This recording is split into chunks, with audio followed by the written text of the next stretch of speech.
এখন পর্যন্ত কজন আছে আমাদের এখানে Uh, ওভারঅল? it's about 21. ঠিক আছে, আমরা একটু আর 2 মিনিট ওয়েট করে স্টার্ট করে দেবো। Okay, fine. Fine. আমার আওয়াজ পরিষ্কার আসছে তো? হ্যাঁ, একদম। আচ্ছা, স্ক্রিনটা শেয়ার করে দাও তুমি প্লিজ।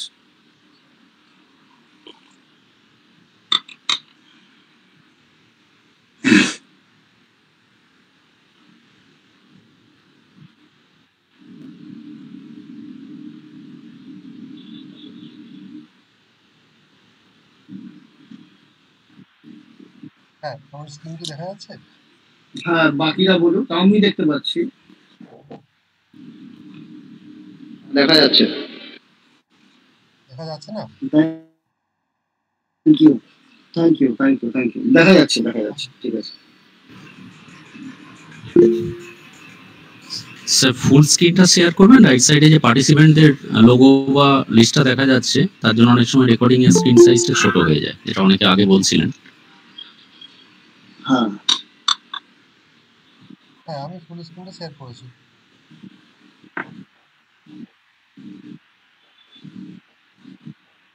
রাইট, ঠিক আছে। আমার এখানে আজকে খুব একটা বেশি কমপ্লেক্স কিছু নেই স্লাইডের মধ্যে, তো should not be a problem. Good evening everyone. সবাই আপনারা আজকে উইকডের মধ্যে জয়েন করেছেন, থ্যাঙ্কস ফর দ্যাট। আমরা শুরু করি। আজকে আমাদের session is about fundamental analysis.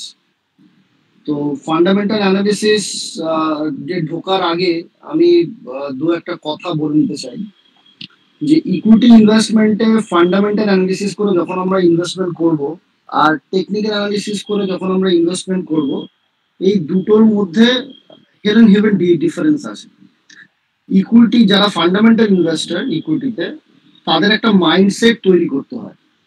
মাইন্ডসেটটা হচ্ছে, you are not buying the share, but you are buying a piece of the business. I will repeat the statement once again. যে you are not buying a share, but you are buying an ownership, a piece of the business. Let's say আপনার কাছে যদি রিলায়েন্সের 10টা share থাকে, এবং তাহলেও কিন্তু রিলায়েন্সের ওই শেয়ারগুলোর আপনি ওনার। তো we have to kind of develop an owner's mindset rather than a trader's mindset if you are doing fundamental investment after doing fundamental analysis. তো সিমিলারলি মানে ফান্ডামেন্টাল অ্যানালিসিসের সময় ফার্স্ট এন্ড ফরমোস্ট যেটা দরকার সেটা হচ্ছে আপনাকে অনেকটা সময় দিতে হবে টু আন্ডারস্ট্যান্ড দ্য কোম্পানি, 1 নম্বর। 2 নম্বর হচ্ছে, আপনি কোনো ভালো কোম্পানি যদি একবার খুঁজে পান, তাহলে সেই কোম্পানিটার পেছনে কিন্তু আপনাকে টাইম দিতে হবে, মানে আপনার পেশেন্সটাও জরুরি। থার্ড পয়েন্ট হচ্ছে যে আপনার কোম্পানির শেয়ারের দাম কিন্তু ওঠা পড়া করতেই পারে, কিন্তু তার বিজনেস কি হচ্ছে আপনার প্রাইমারি ফোকাস থাকবে সেই জায়গাটাতে, যে আমার বিজনেস ওভারঅল কেমন করছে, আমি যে কোম্পানির শেয়ারে আমি ইনভেস্ট করেছি তার প্রফিট বাড়ছে কিনা, তার অপারেটিং প্রফিট মার্জিন বাড়ছে কিনা, তার মার্কেট শেয়ার বাড়ছে কিনা, তাই সেই বিজনেসে কম্পিটিটিভ অ্যাডভান্টেজ কি আছে, মানে বাজারে যদি আরো 5টা প্লেয়ার থাকে তার মধ্যে আমার যে কোম্পানিটি আছে সেটা কতটা ডিফারেন্ট, প্রোমোটার কেমন, প্রোমোটারের হিস্ট্রি অফ স্কেল আপ কি আছে, মানে প্রোমোটার কবে থেকে বিজনেসটা শুরু করেছিল এবং শেষ পর্যন্ত এই মানে আপ টু 2024 বিজনেসটাকে কতটা স্কেল আপ করতে পেরেছে, বিজনেসের আর্নিং কতটা গ্রো করেছে। প্রফিট গ্রো করলে যে আর্নিং গ্রো করবে, মানে ইপিএস গ্রো করবে, সেটা কোনো মানে নেই। ইপিএস কি আমরা সেটা পরে আসবো, আমরা ডিসকাস করবো পরের ক্লাসে। আর্নিং পার শেয়ার এবং আরো কিছু টুকটাক টার্ম, যেমন ধরুন return on equity, return on capital employed, এগুলো আমরা পরের ক্লাসে আরো ডিটেলস ডিসকাস করবো। আজকে আমরা ইন জেনারেল শুধু জেনে নেবো যে ধরুন আমি যদি একদম নতুন ইনভেস্টর হিসাবে আমি যদি ডাইরেক্টলি শেয়ারে ইনভেস্ট করতে চাই, তাহলে আমার কোন কোন জিনিস আমাকে দেখে নিতে হবে। রাহুল, স্ক্রিনটা আমরা পরের স্লাইডে যাই।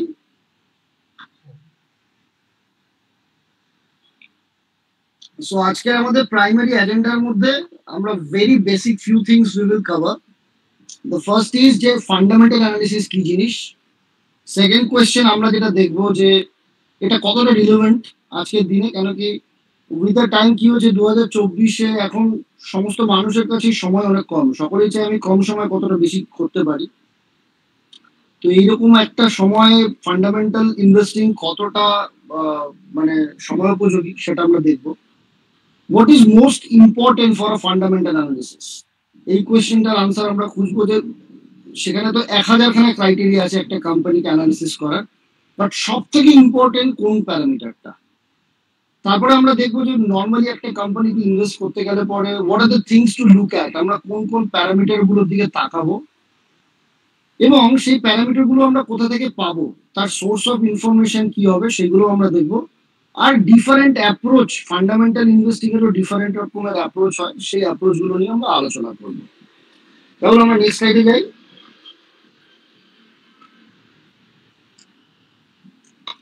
যখন আমি কোনো একটা শেয়ার কিনছি, মনে রাখবেন যে আপনারা সেই বিজনেসের একটা ছোট্ট পোর্শন কিনছেন। তো তখন মাইন্ডসেটটা এরকম হওয়া উচিত, যদি কোনো কারণে মার্কেটে ভোলাটিলিটির কারণে যদি সেই বিজনেসে কোনো শেয়ারের দাম যদি কমে, নর্মালি সবাই যখনই কারেকশন হয় সেখান থেকে বিক্রি করে বেরিয়ে চলে যায়। কিন্তু as a fundamental investor sometime you have to take contra call. Contra call মানে কি, যে জেনারেল পাবলিক যেটা করছে আপনাকে তার এগেনস্টে যেতে হবে। when there is fear in the market you have to be greedy। সবাই যখন ভয় পাচ্ছে, ভয় দেখছে, তখন কি হয়, সোনার জিনিসটাও রূপোর দামে বাজারে বিক্রি হয়। সেই সময় কিন্তু আপনাকে, আপনার কোম্পানি যদি সমস্ত কিছু নিয়ে আপনি কনফিডেন্ট থাকেন, আপনার কোম্পানিতে আপনার সেই সময় আরো ইনভেস্টমেন্ট করার কথা। এটা কিন্তু একটা আলাদা রকমের হ্যাবিট যেটা আপনাদের তৈরি করতে হবে ওভার দ্য টাইম, সেটা নিয়ে আমরা ডিসকাশন করবো এর পরেও। তো ফান্ডামেন্টাল অ্যানালিসিস মানে হচ্ছে কিছুই না, ফান্ডামেন্টাল অ্যানালিসিস মানে হচ্ছে একটা বিজনেসকে আমরা ডিটেলসে স্টাডি করব এবং স্টাডি করে সেই বিজনেসের যে শেয়ারটা আছে সেই শেয়ারটার ফেয়ার ভ্যালু কি হতে পারে তার সম্পর্কে আমরা একটা আইডিয়া তৈরি করব। আমি একটা সিম্পল এক্সাম্পল দিই। ধরুন রিলায়েন্সের আজকের শেয়ারের দাম হচ্ছে 3000 টাকা। আমি রিলায়েন্সের বিজনেস সম্পর্কে পড়লাম, তার যারা বাকি পিয়ার আছে তাদের সাথে কম্পেয়ার করলাম, আগামী দিনে তার প্রফিট কিরকম হতে পারে সেটা সম্পর্কে আমার একটা আইডিয়া তৈরি হলো। এবং তারপরে আমি চেষ্টা করব এটা বোঝা যে আজকে আমি যে দাম দিয়ে জিনিসটাকে কিনছি এটা কি এর ফেয়ার ভ্যালু। ফেয়ার ভ্যালু মানে হচ্ছে যে আমি কোনো একটা জিনিস কেনার সময় আমি তাকে সঠিক দাম দিয়েই কিনছি। ধরুন লেটসে আপনি কোনো একটা খাতা কিনতে গেলেন, যদি খাতাটার দাম 20 টাকা হয়, 30 টাকা হয়, 40 টাকা হয়, then it is a fair value. But যদি ধরুন খাতাটা, একটা ছোট খাতা কিনতে গিয়ে আপনার কাছে কেউ যদি 500 টাকা চায়, then it is an expensive one, it is over value. Similarly আপনি ধরুন খাতা কিনতে গেছেন, আপনার বাজেট 20 টাকা বা 30 টাকা, আপনি যদি বাজারে 5 টাকায় খাতাটা পেয়ে যান তখন সেটাকে আমরা বলি আন্ডার ভ্যালু। সিমিলারলি শেয়ারের ক্ষেত্রেও আমরা যদি এইরকম শেয়ার পাই যে যার আমরা যদি একবার ফেয়ার ভ্যালু অ্যাসেস করে নিতে পারি যে এই শেয়ারটার ভ্যালু মোটামুটি 2000 থেকে 2500 হওয়া উচিত ফর এক্সাম্পল, কিন্তু মার্কেটে যদি এখন ওটা 3500 বা 4000-এ বিক্রি হয়, তার মানে হচ্ছে এই বিজনেসটা বর্তমানে এক্সপেন্সিভ, ওভার ভ্যালুড। সিমিলারলি আমরা যদি দেখি যে না ফেয়ার ভ্যালু হওয়া উচিত 2 থেকে 2500 বা 3000, কিন্তু বাজারে দেখছি এটা বর্তমানে 1000 টাকায় ট্রেড হচ্ছে, তাহলে এই বিজনেস হচ্ছে আন্ডার ভ্যালু। আর যদি বিজনেসটা 2 থেকে 2500-এর মধ্যেই ট্রেড হয় তাহলে সেটা হচ্ছে ফেয়ার ভ্যালু। তো ফান্ডামেন্টাল অ্যানালিসিস বেসিক্যালি আমাদের শেয়ারের ট্রু ভ্যালু ফাইন্ড আউট করার জন্য আমাদের হেল্প করবে। কিভাবে করব আমরা সেটা পরে আলোচনা করব। Different parameter, different benchmarking, different analysis করে আমাদের বের করতে হবে যে সেই শেয়ারটার ফেয়ার ভ্যালু কিরকম হতে পারে। Is it relevant? Yes, absolutely. যদি আমরা মানে ফেয়ার ভ্যালু পেতে চাই তাহলে there is no other mechanism in this world apart from the fundamental analysis to do it. মানে আমি টেকনিক্যাল অ্যানালিসিস থেকে আমি কিন্তু কোনো স্টকের ফেয়ার ভ্যালু আমি বের করতে পারবো না। তো অবভিয়াসলি যারা লং টার্ম ইনভেস্টমেন্ট করছেন তাদের জন্য ফান্ডামেন্টাল ইনভেস্টিং অবশ্যই জরুরি। বাট একটা জিনিস আমাদের মাথায় রাখতে হবে, ফান্ডামেন্টাল ইনভেস্টিং এর জন্য অনেকটা সময় দিতে হয়। একটা কোম্পানিতে পজিশন যদি আমার কনভিকশন ওয়াইজ একটা বড় পজিশন নিতে হয়, তখন কিন্তু আমায় সেই কোম্পানিটা সম্পর্কে অনেকটা টাইম দিয়ে পড়াশোনা করতে হয়, তার বিজনেস মডেল বুঝতে হবে, সেই কোম্পানির কম্পিটিশন ল্যান্ডস্কেপ বুঝতে হবে যে সেই ফিল্ডে আর কি কি কম্পিটিশন আছে, কি কি ভেরিয়েবল আছে, গভর্নমেন্ট পলিসিগুলো কোম্পানিকে সাপোর্ট করছে কিনা, ইন্ডাস্ট্রিতে টেলউইন্ড আছে কিনা। ইন্ডাস্ট্রিতে টেলউইন্ড মানে হচ্ছে যে ইন্ডাস্ট্রিতে বর্তমানে গভর্নমেন্টের পলিসির এরকম কোনো থ্রাস্ট আছে কিনা যেটা কোম্পানিকে হেল্প করবে আরো তাড়াতাড়ি গ্রো করতে। এই জিনিসগুলো আমরা বুঝবো। আর আমরা তো অনেক আজকে প্যারামিটারের কথা বলবো, তবে একটা প্যারামিটার যেখানে আপনাদের একদম লেজার শার্প ফোকাস লাগবে সেটা হচ্ছে যে what is the most important in fundamental analysis. Ultimately at the end of the day, as per the famous saying, share price is the slave of earning. মানে হচ্ছে আপনার কোম্পানি যদি earning বাড়ে, যদি প্রফিট বাড়ে, তাহলে আপনার share price today or tomorrow বাড়তে বাধ্য।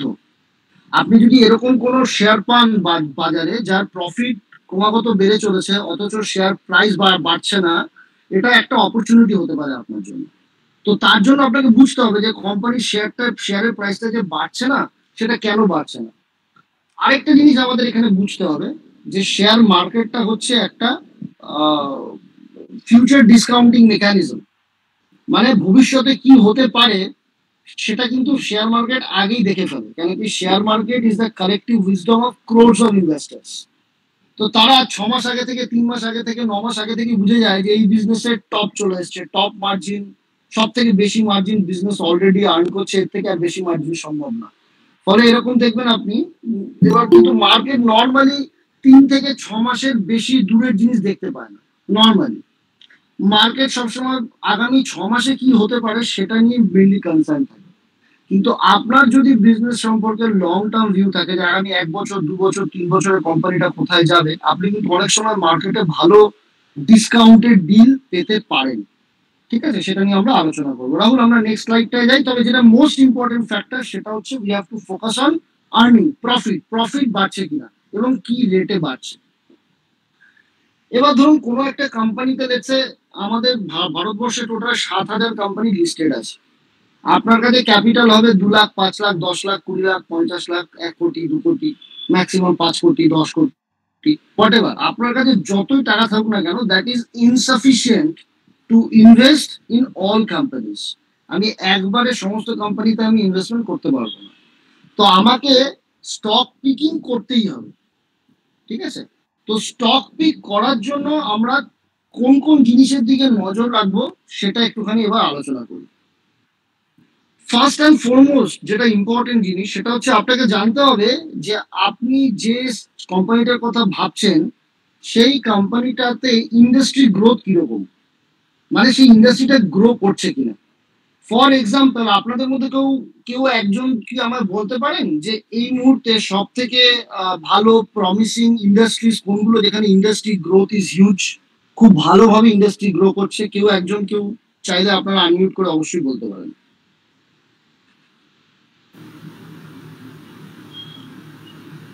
হ্যাঁ, বলুন। ইলেকট্রিক ভেহিকলস, তারপরে ধরুন ইভি গুলো, হ্যাঁ EV, AI, energy, pharmaceuticals. Good. Anything else? Renewable energy. Sorry, renewable energy. Fantastic, right. তো আমাদের রিনিউয়েবল এনার্জি একটা স্পেস, একটু মিউট করে দেবেন কাইন্ডলি সবাই। রিনিউয়েবল এনার্জি একটা space which is getting huge traction. The reason being, government of ইন্ডিয়ার একটা অ্যাসপিরেশনাল প্ল্যান রয়েছে যে 2030-এর মধ্যে আমাদের 500 গিগাওয়াটের ক্যাপাসিটি ইনস্টল করতে হবে। তো 500 গিগাওয়াটের যদি আমরা পাওয়ার ইনস্টল করতে যাই, তার সাথে যে ভ্যালু চেইনস আছে, যে ধরুন আমরা রিনিউয়েবল এনার্জি তৈরি করলাম, রিনিউয়েবল এনার্জি তৈরি করার জন্য তাহলে আমার সোলার গ্লাস লাগবে, সোলার প্যানেল লাগবে, আমার পাওয়ার গ্রিড লাগবে ডিস্ট্রিবিউশনের জন্য, আমার ট্রান্সফরমার লাগবে, স্টেপ আপ ট্রান্সফরমার লাগবে, স্টেপ ডাউন ট্রান্সফরমার লাগবে। ফলে এন্টায়ার রিনিউয়েবল এনার্জি স্পেসটা দুর্দান্তভাবে গ্রো করছে। সিমিলারলি ইলেকট্রিক ভেহিকলের পেনিট্রেশন আমাদের ইন্ডিয়াতে এখনো খুবই কম। I think 1-2% ম্যাক্সিমাম পেনিট্রেশন হবে। Tata is doing very well there, Tata Motors. But তাছাড়া অনেক ছোট ছোট কোম্পানি যারা ডাইরেক্টলি হয়তো পুরোপুরি ইভি বানাচ্ছে না, কিন্তু যারা ইভি তৈরি করছে তাদেরকে অ্যান্সিলারি ইন্ডাস্ট্রি হিসাবে কম্পোনেন্ট সাপ্লাই করছে, এরকম অনেক কোম্পানি আছে যেখানে স্ট্রং গ্রোথ দেখা যাচ্ছে।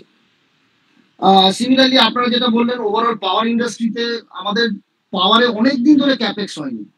তো পাওয়ার ডিস্ট্রিবিউশন, আমাদের পাওয়ারের কনজাম্পশন ওভারঅল 8-9% করে মোটামুটি প্রতি বছরে বাড়ছে। এবং যেভাবে গরম পড়ছে আপনারা সবাই দেখছেন, এসির পরিমাণে, মানে এসি ইউজ করা ছাড়া সাধারণ মানুষের বাঁচার কোনো উপায় নেই। তবে মানে একটা সার্টেন লেভেলে গিয়ে যে ধরনের পাওয়ার ডিমান্ড দাঁড়াবে সেই ডিমান্ডটাকে কেটার করার জন্য আমাদের কাছে সাফিসিয়েন্ট পরিমাণে এখনো কিন্তু ক্যাপাসিটি নেই। So there are huge capex going on. NTPC alone is doing 1,26,000 crore টাকার মতো এনটিপিসি ক্যাপেক্স করছে। তো বুঝতেই পারছেন যদি একটা বড় কোম্পানি 1,26,000 কোটি টাকা ক্যাপেক্স করে তাহলে তার আশেপাশে যত অ্যান্সিলারি কোম্পানি আছে তারাও কিন্তু সেই ক্যাপেক্স ড্রাইভ থেকে বেনিফিটেড হবে। আরেকটা ইন্ডাস্ট্রি যেটা খুব ভালো গ্রো করছে অনেকদিন পরে সেটা হচ্ছে capex Matlab capital goods. Capital goods industry is doing very well. কেন কি গভর্নমেন্ট একটা জিনিস যেটা করেছে বিগত কয়েক বছরে সেটা হচ্ছে জিএসটিটাকে রেগুলারাইজ করে দিচ্ছে। আপনি যদি জিএসটির কালেকশন দেখেন দেখবেন জিএসটির কালেকশন কিন্তু কনসিস্টেন্টলি প্রতি বছরে বেড়ে চলছে, মানে প্রতি মাসেই বেড়ে চলেছে ওয়াই। ফলে সেই জিএসটির যে টাকাটা আসছে সেই জিএসটির টাকাটাকে government is spending for building up the infrastructure তৈরি করার জন্য সেটাকে খরচা করছে। যখনই ইনফ্রাস্ট্রাকচার তৈরি করার জন্য খরচা করছে, ধরুন আমি রোড তৈরি করার জন্য খরচা করছি, তো এখন যদি আমি রোড তৈরি করতে যাই তাহলে পরে আমার রোডের যারা ইপিসি প্লেয়ার আছে, আমার যারা মানে রোডটা তৈরি করবে আমার তাদেরকে প্রজেক্টটা দিতে হবে। সিমিলারলি রিনিউয়েবল এনার্জির মধ্যেও শুধুমাত্র সোলারের কথা আমি বললাম, তাছাড়াও উইন্ড এনার্জির উপরে অনেক কাজ হচ্ছে, হাইড্রো পাওয়ারের উপরে অনেক কাজ হচ্ছে, গ্রিন হাইড্রোজেনের উপরে অনেক কাজ হচ্ছে। So this are the pockets where the industry growth is very high. Similarly একজন বলেন আর্টিফিশিয়াল ইন্টেলিজেন্সের উপরে অনেক কাজ হচ্ছে। ইন্ডিয়াতে আর্টিফিশিয়াল ইন্টেলিজেন্স এখনো প্রচন্ড নেসেন্ট স্টেজে আছে। তো সেখান থেকে যদি আমরা গ্রো করি, আপনারা অনেকেই শুনে থাকবেন হয়তো ইউএসএ তে একটি স্টক আছে এনভিডিয়া, তারা প্রাইমারি ডেটা সেন্টারের উপরে কাজ করে। স্টকটার market cap, yes Sreemoyee madam, semiconductor is also another very important industry.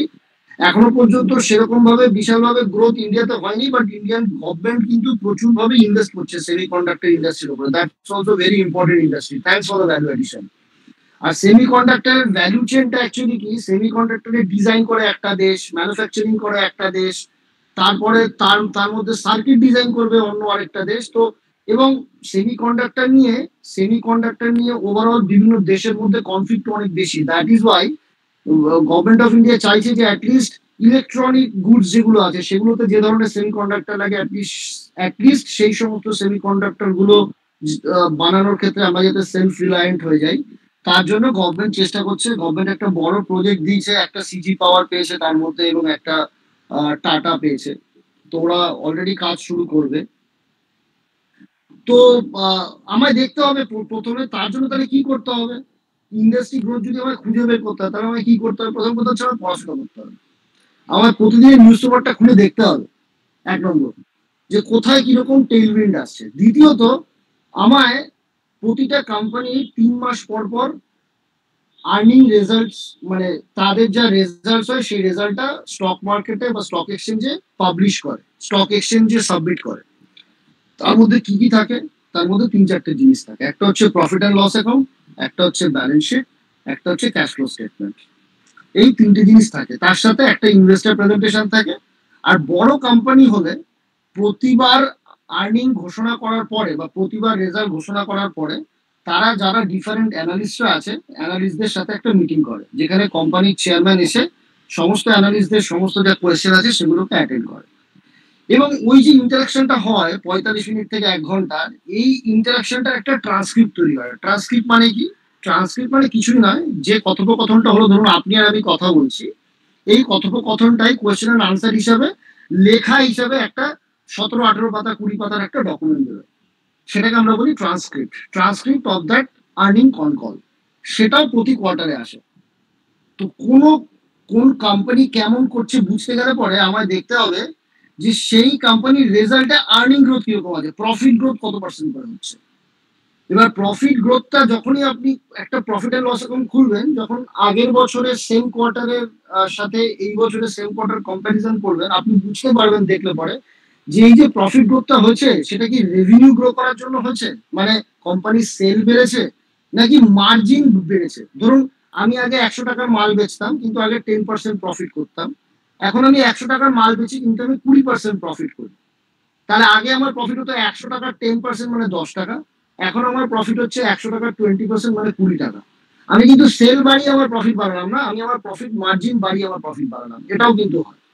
তো আমাদের দেখতে হবে যে যদি কোনো কোম্পানি যদি মার্জিন বাড়িয়ে প্রফিট বাড়ায়, তারপরে দেখতে হবে যে সেই মার্জিন, এই যে হায়ার মার্জিন যেটা এই কোয়ার্টারে আর্ন করেছে সেটা কতটা সাস্টেনেবল, এটা কি আদৌ সাস্টেন করবে। সেটার জন্য আপনাকে দেখতে হবে যে ইন্ডাস্ট্রিতে কম্পিটিশন লেভেল কি আছে, এবং আপনার কোম্পানির যে রেজাল্ট ছিল সেই রেজাল্টটা ওয়ান অফ নয় তো, মানে এটা একটা এক্সেপশন নয় তো, সেইটুকু বোঝার মতো করে আপনাকে অ্যানালিসিস করতে হবে। তো ইন্ডাস্ট্রি গ্রোথের 1 নম্বর সোর্স হচ্ছে পড়াশুনো, আপনাকে নিউজ পেপার পড়তে হবে, আপনাকে ডিফারেন্ট বিজনেস চ্যানেলসগুলো দেখতে হবে। বিজনেস চ্যানেল দেখার সময় আপনারা কিন্তু ওই কোম্পানিতে যে ছোটখাটো শেয়ার টার্গেট দেয় যে আজকে 600 টাকায় কিনুন, 3 দিন পরে 620 টাকায় বিক্রি করবেন, 650 টাকায় বিক্রি করবেন, এসব দেখবেন না। প্রাইমারিলি লুক ফর যদি কোনো কোম্পানির সাথে ইন্টারাকশন থাকে বা কোনো ইন্ডাস্ট্রি সম্পর্কে অ্যানালিসিস থাকে সেগুলো পড়বেন। তৃতীয়ত, যত আইপিও আসে সেই আইপিওর সাথে না একটা রেড হিয়ারিং প্রসপেক্টাস নামে একটা প্রসপেক্টাস এরা আপলোড করে। সেই প্রসপেক্টাসটার মধ্যে একটা ইন্ডাস্ট্রি অ্যানালিসিস থাকে। সেই ইন্ডাস্ট্রি অ্যানালিসিসের মধ্যে যদি আপনি ঢোকেন তাহলে আপনি বুঝতে পারবেন যে যে কোম্পানিটা আইপিও নিয়ে আসছে সেই ইন্ডাস্ট্রিটার গ্রোথ প্রজেকশন কিরকম। সেটা ধরুন নর্মালি ইকরা বা অন্যান্য যারা এসএনপি, মুডিজ, ডিফারেন্ট, ওরা তো ইন্টারন্যাশনাল লেভেলে, ইন্ডিয়াতে ন্যাচারালি কেআর, ইকরা এদের দ্বারা ভেটিং করাও থাকে মোটামুটি সেই ইন্ডাস্ট্রি গ্রোথগুলো, তারাই ইন্ডাস্ট্রি রিসার্চ গুলো করে, সেটা একটা সোর্স। আর কোম্পানির যদি আমি অ্যানুয়াল রিপোর্টে চলে যাই সেখান থেকেও আমি ইন্ডাস্ট্রি গ্রোথ কিরকম হবে সেটা জানতে পারি from the management discussion portion, যেটা আমরা পরের দিয়ে দেখবো। যে অ্যানুয়াল রিপোর্টের মধ্যে কোম্পানি একটা অ্যানুয়াল রিপোর্ট বের করে প্রতি বছরে, মেবি এপ্রিল মে মাস নাগাদ এরকম সময় বেরোয়, এবং তার মধ্যে একটা ম্যানেজমেন্ট ডিসকাশন নামে একটা সেকশন থাকে যেখানে যে ম্যানেজমেন্ট আছে সেই ইন্ডাস্ট্রি গ্রোথ সম্পর্কে সেখানে কমেন্ট করে। সেখানে নর্মালি তারা কোট করে যে বর্তমানে ইন্ডাস্ট্রির সাইজ এখন লেটস সে 100, এবং আগামী 5 বছরে উই আর এক্সপেক্টিং যে এই 100টা বেড়ে নিয়ে 200 হবে। তো সেখান থেকে আমরা একটা ইন্ডাস্ট্রি গ্রোথ সম্পর্কে আমরা একটা ধারণা পেতে পারি। সেকেন্ড আমরা যেটা দেখতে পারি সেটা হচ্ছে কোম্পানি গ্রোথ হিস্ট্রি। দেখুন, আমরা একটা কথা আছে, একটা বাংলায় ছোট্ট কথা আছে যে বিড়ালের গোপ দেখলে বোঝা যায় যে সেই বিড়ালটা কত ভালো শিকারী, রাইট? সিমিলারলি কোনো একটা কোম্পানি লাস্ট 10 বছরে বা 5 বছরে কিরকম ভাবে গ্রো করেছে, প্রফিট কিভাবে গ্রো করেছে, আমি কিন্তু শেয়ার প্রাইসের কথা একবারও বলছি না। আমার পুরো আজকের সেশনের মধ্যে আমরা শেয়ার প্রাইসের দিকে লাস্টে গিয়ে তাকাবো, আমরা এখন শেয়ার প্রাইসের দিকে তাকাবোই না। আমরা দেখবো যে কোম্পানির প্রফিট কিভাবে বেড়েছে, লাস্ট 10 বছরে কোম্পানির প্রফিট কিরকম বাড়াতে পেরেছে। কোম্পানির প্রফিট যদি বেড়ে 10 গুণ হয় তাহলে আমার share price automatically to some extent 10-এর জায়গায় 9 হতে পারে বা 12 হতে পারে, বাট শেয়ার প্রাইসও বাড়বেই বাড়বে। এবার কোম্পানির গ্রোথ হিস্ট্রিতে গিয়ে আমি যদি দেখি যে প্রমোটার ছিল সেই প্রমোটার কোম্পানি 10 বছর আগে 2014-তেও কোম্পানি সেল ছিল 1000 কোটি টাকা, এখনো সেল হচ্ছে 1200 কোটি টাকা, তাহলে আমি সেই কোম্পানিতে কেন ইনভেস্ট করবো? কেন কি সেই কোম্পানির প্রমোটারের স্কেলেবিলিটি নেই, কোম্পানির প্রমোটার নিজের বিজনেসকে স্কেল আপই করতে পারেনি। আমি এইরকম জায়গাতে ইনভেস্ট করব যেখানে কোম্পানি প্রমোটার নিজের কোম্পানিকে বিগত 10 বছরে অ্যাটলিস্ট 5-6 গুণ বা 10 গুণ প্রফিটের জায়গায় নিয়ে যেতে পেরেছে। অ্যাটলিস্ট এরকম ধরনের কোম্পানিকে আমরা খোঁজার চেষ্টা করব। কেন কি আমি কিন্তু আরেকবার বলি, আমাদের সকলের কাছে টাকা সীমিত, আমরা কিন্তু একসাথে সমস্ত কোম্পানি কিনতে পারবো না। অ্যাট এ টাইম ম্যাক্সিমাম পোর্টফোলিওতে 15 থেকে 20টা, ম্যাক্সিমাম 25টা কোম্পানি আপনি রাখতে পারেন অপটিমাম ওয়াইজ। তার কারণ কি, আপনি যদি তার থেকে বেশি কোম্পানি রাখেন তাহলে সেটা আপনার রিটার্নকে কমিয়ে দেবে। একটা স্ট্যাটিস্টিক্যাল অ্যানালিসিস করা হয়েছিল পোর্টফোলিও কনস্ট্রাকশনের উপরে, সেখানে আমরা দেখেছি যে যদি নাম্বার অফ কোম্পানি 16-17 পর্যন্ত পৌঁছয় তাহলে ডাইভার্সিফিকেশন রিস্ক কিন্তু অলমোস্ট মিটিগেটেড হয়ে যায়। তারপরে যদি আমি শেয়ারের সংখ্যা পোর্টফোলিওর মধ্যে বাড়াতে থাকি কনস্ট্যান্টলি, তাতে কিন্তু আমার পোর্টফোলিও রিস্কের মধ্যে ডাইভার্সিফিকেশন কিছু আসে না। এবং একটা সময় যদি আমার লং টেইল থাকে, আমার পোর্টফোলিওতে যদি অনেক শেয়ার থাকে, তখন কিন্তু সেটা আমার রিটার্নকেও নেগেটিভলি ইম্প্যাক্ট করে। তার কারণ ধরুন 10টা কোম্পানিতে আমি যখন টোটাল ইনভেস্টমেন্টটাই হচ্ছে একটা প্রবাবিলিস্টিক ইভেন্ট, আমি প্রথমবার যখন অ্যানালিসিস করে 20খানা কোম্পানিতে বা 15টা কোম্পানিতে আমি ইনভেস্ট করছি, সেখানে ধরুন আমি 6% বা 7% করে আমি আমার টোটাল ক্যাপিটালকে ভাগ করে দিলাম। ধরে নিলাম 100 টাকা আমার টোটাল ক্যাপিটাল, আমি যদি 15টা কোম্পানিতে ইনভেস্ট করি অ্যারাউন্ড 6.5 টাকা 7 টাকা করে আমি মোটামুটি সবকটা কোম্পানিতে ইনভেস্ট করতে পারবো। কিন্তু এটা যদি 50টা কোম্পানিতে দিই তাহলে আমি 2% করে আমি স্টকের মধ্যে অ্যালোকেট করতে পারবো। এর জন্য allocation and portfolio construction is very very important thing. Most of the টাইমে আপনার অ্যালোকেশন ডিসাইডস যে আপনার পোর্টফোলিও রিটার্ন কিরকম হবে। আমরা আসবো এতে পরে। তো কোম্পানি গ্রোথ হিস্ট্রি আপনারা অবশ্যই দেখবেন। শুধুমাত্র প্রমোটারের প্রতিশ্রুতির উপরে কোম্পানিতে ইনভেস্ট করা it's not a good decision. Second হচ্ছে প্রফিটেবিলিটি। প্রফিটেবিলিটি মানে আমি কি বোঝাচ্ছি? প্রফিটেবিলিটি মানে আমি বোঝাচ্ছি যে সেই কোম্পানিটার প্রফিট করার ক্ষমতা কেমন। অনেকে আছে দেখবেন সেল করেছে বিশাল 3000 কোটি, কিন্তু প্রফিট মার্জিন 3%। প্রফিট মার্জিন কেন কম হবে কেউ বলতে পারে? এখানে কেউ আনমিউট করে একজন যে কোনো একটু বলুন, প্রফিট মার্জিন কোনো বিজনেসে কেন কম হয়?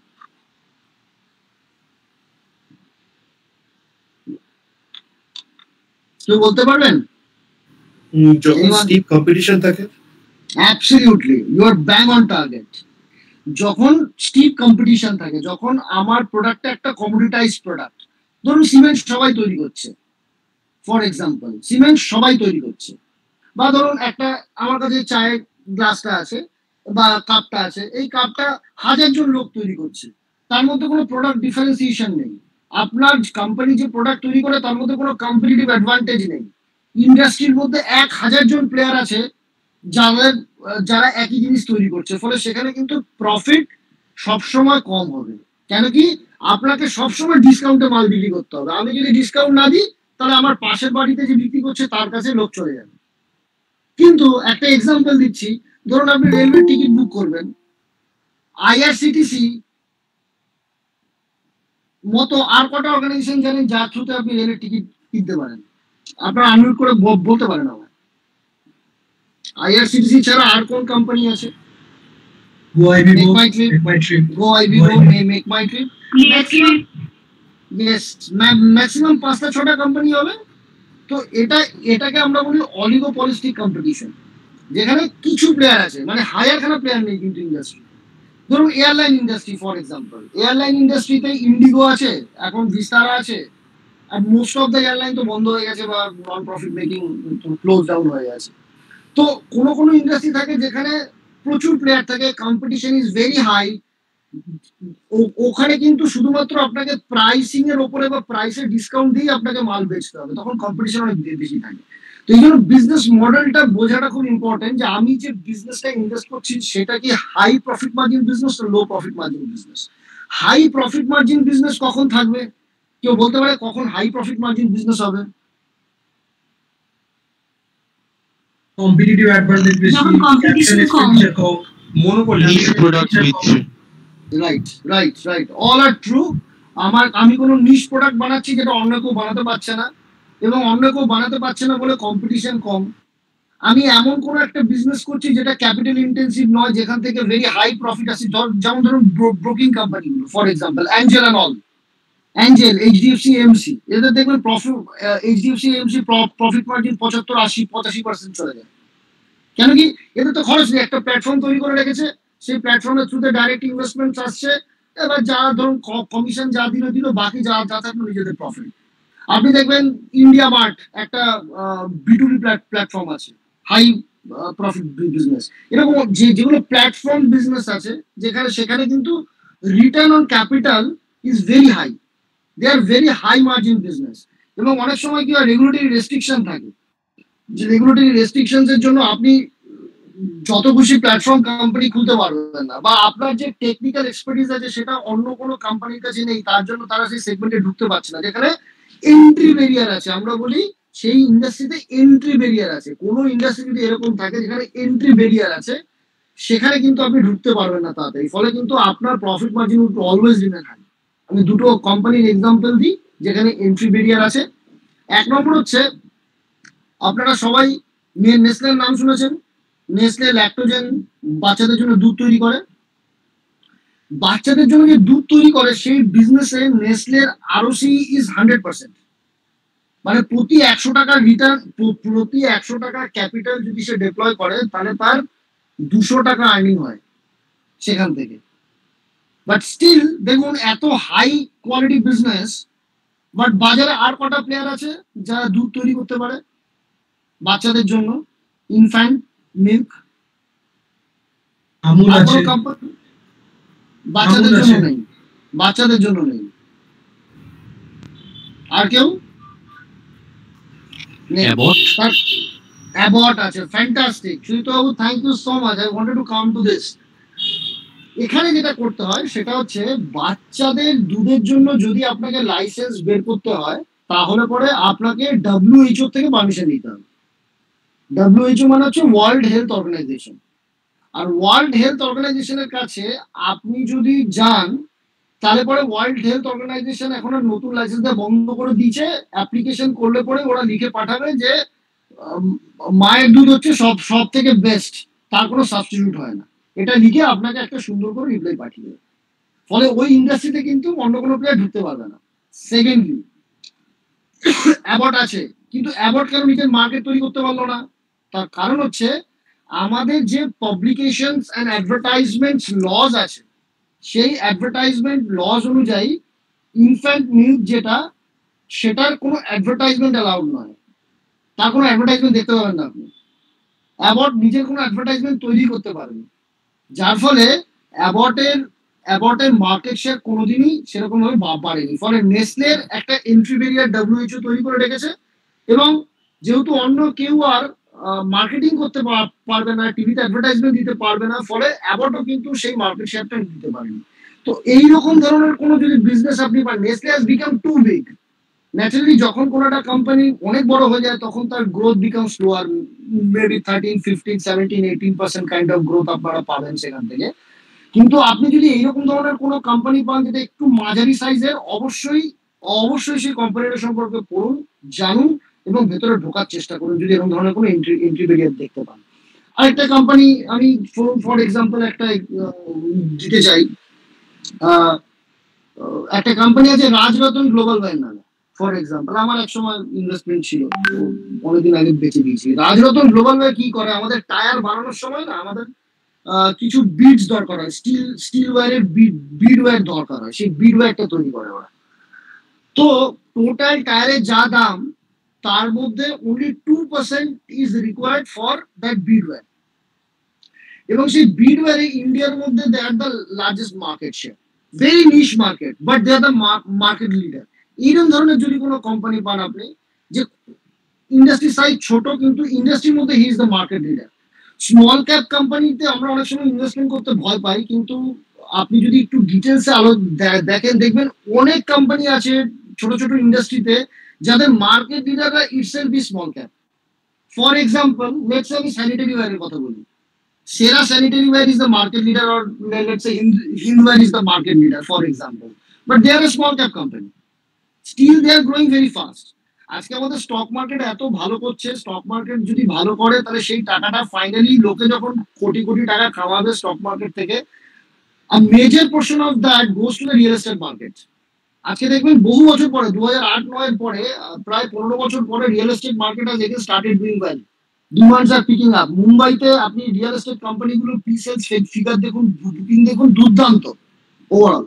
কেন? তার কারণ হচ্ছে যারা ইনভেস্টমেন্ট করছে, যাদের হিউজ প্রফিট হচ্ছে, তার একটা পোর্শন এই বুল মার্কেটে সবাই সেই শেয়ারগুলো বেচে দিয়ে খানিকটা প্রফিট বুক করে সবাই ফিজিক্যাল অ্যাসেটস কিনতে চায়, এবং তার সেখান থেকে কিন্তু রিয়েল এস্টেটের ডিমান্ড আসছে।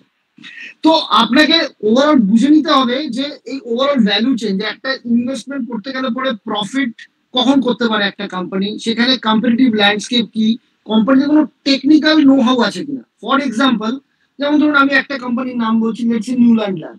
ফর এক্সাম্পল আমি বললাম, নিউল্যান্ড ল্যাব একটা এপিআই বানায়। কাদের জন্য এপিআই বানায়? যারা ফরেন ইনোভেটর আছে তাদের জন্য এপিআই বানায়। এপিআই মানে কি? এপিআই মানে হচ্ছে অ্যাক্টিভ ফার্মাসিউটিক্যাল ইনগ্রেডিয়েন্টস।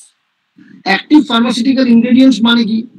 এপিআই মানে হচ্ছে যে কম্পোনেন্টটার জন্য মেডিসিনটা কাজ করে, লেটস সে প্যারাসিটামল কাজ করে বিকজ অফ দ্যাট এপিআই। মানে সেই এপিআই যদি অ্যাক্টিভ ফার্মাসিউটিক্যাল ইনগ্রেডিয়েন্টটা যদি প্যারাসিটামলের মধ্যে না থাকে তাহলে প্যারাসিটামল খেলে আপনার জ্বর কমবে না।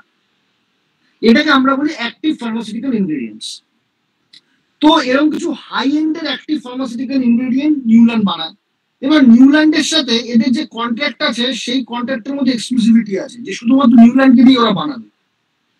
তো এই ধর যতক্ষণ পর্যন্ত আপনি না বিজনেসের মধ্যে ঢুকবেন ততক্ষণ আপনি বুঝতে পারবেন না যে বিজনেসের মোট কি। মোট বোঝাটা খুব important. Let me explain what do I mean by the moat. Moat মানে হচ্ছে যে across there are two types of companies. One is cyclical, যাদের প্রফিট মার্জিন ভ্যারি করতে থাকে, যেমন ধরুন steel company, cement company, paper company, textile. এখানে normally এক একটা সাইকেল হয়, ইকোনমিক সাইকেল অনুযায়ী ওদেরও প্রফিট বাড়তে থাকে। একটা সময় গিয়ে যখন প্রফিট প্রচন্ড হাই থাকে তখন সবাই মিলে ক্যাপাসিটি বানায়, যখন ক্যাপাসিটি ওভার সাপ্লাই হয়ে যায় তখন ন্যাচারালি জিনিসপত্রের দাম পায় না, and again they go to the down cycle. This is one type of companies যেগুলো প্রচন্ড ভাবে সিক্লিক্যাল থাকে।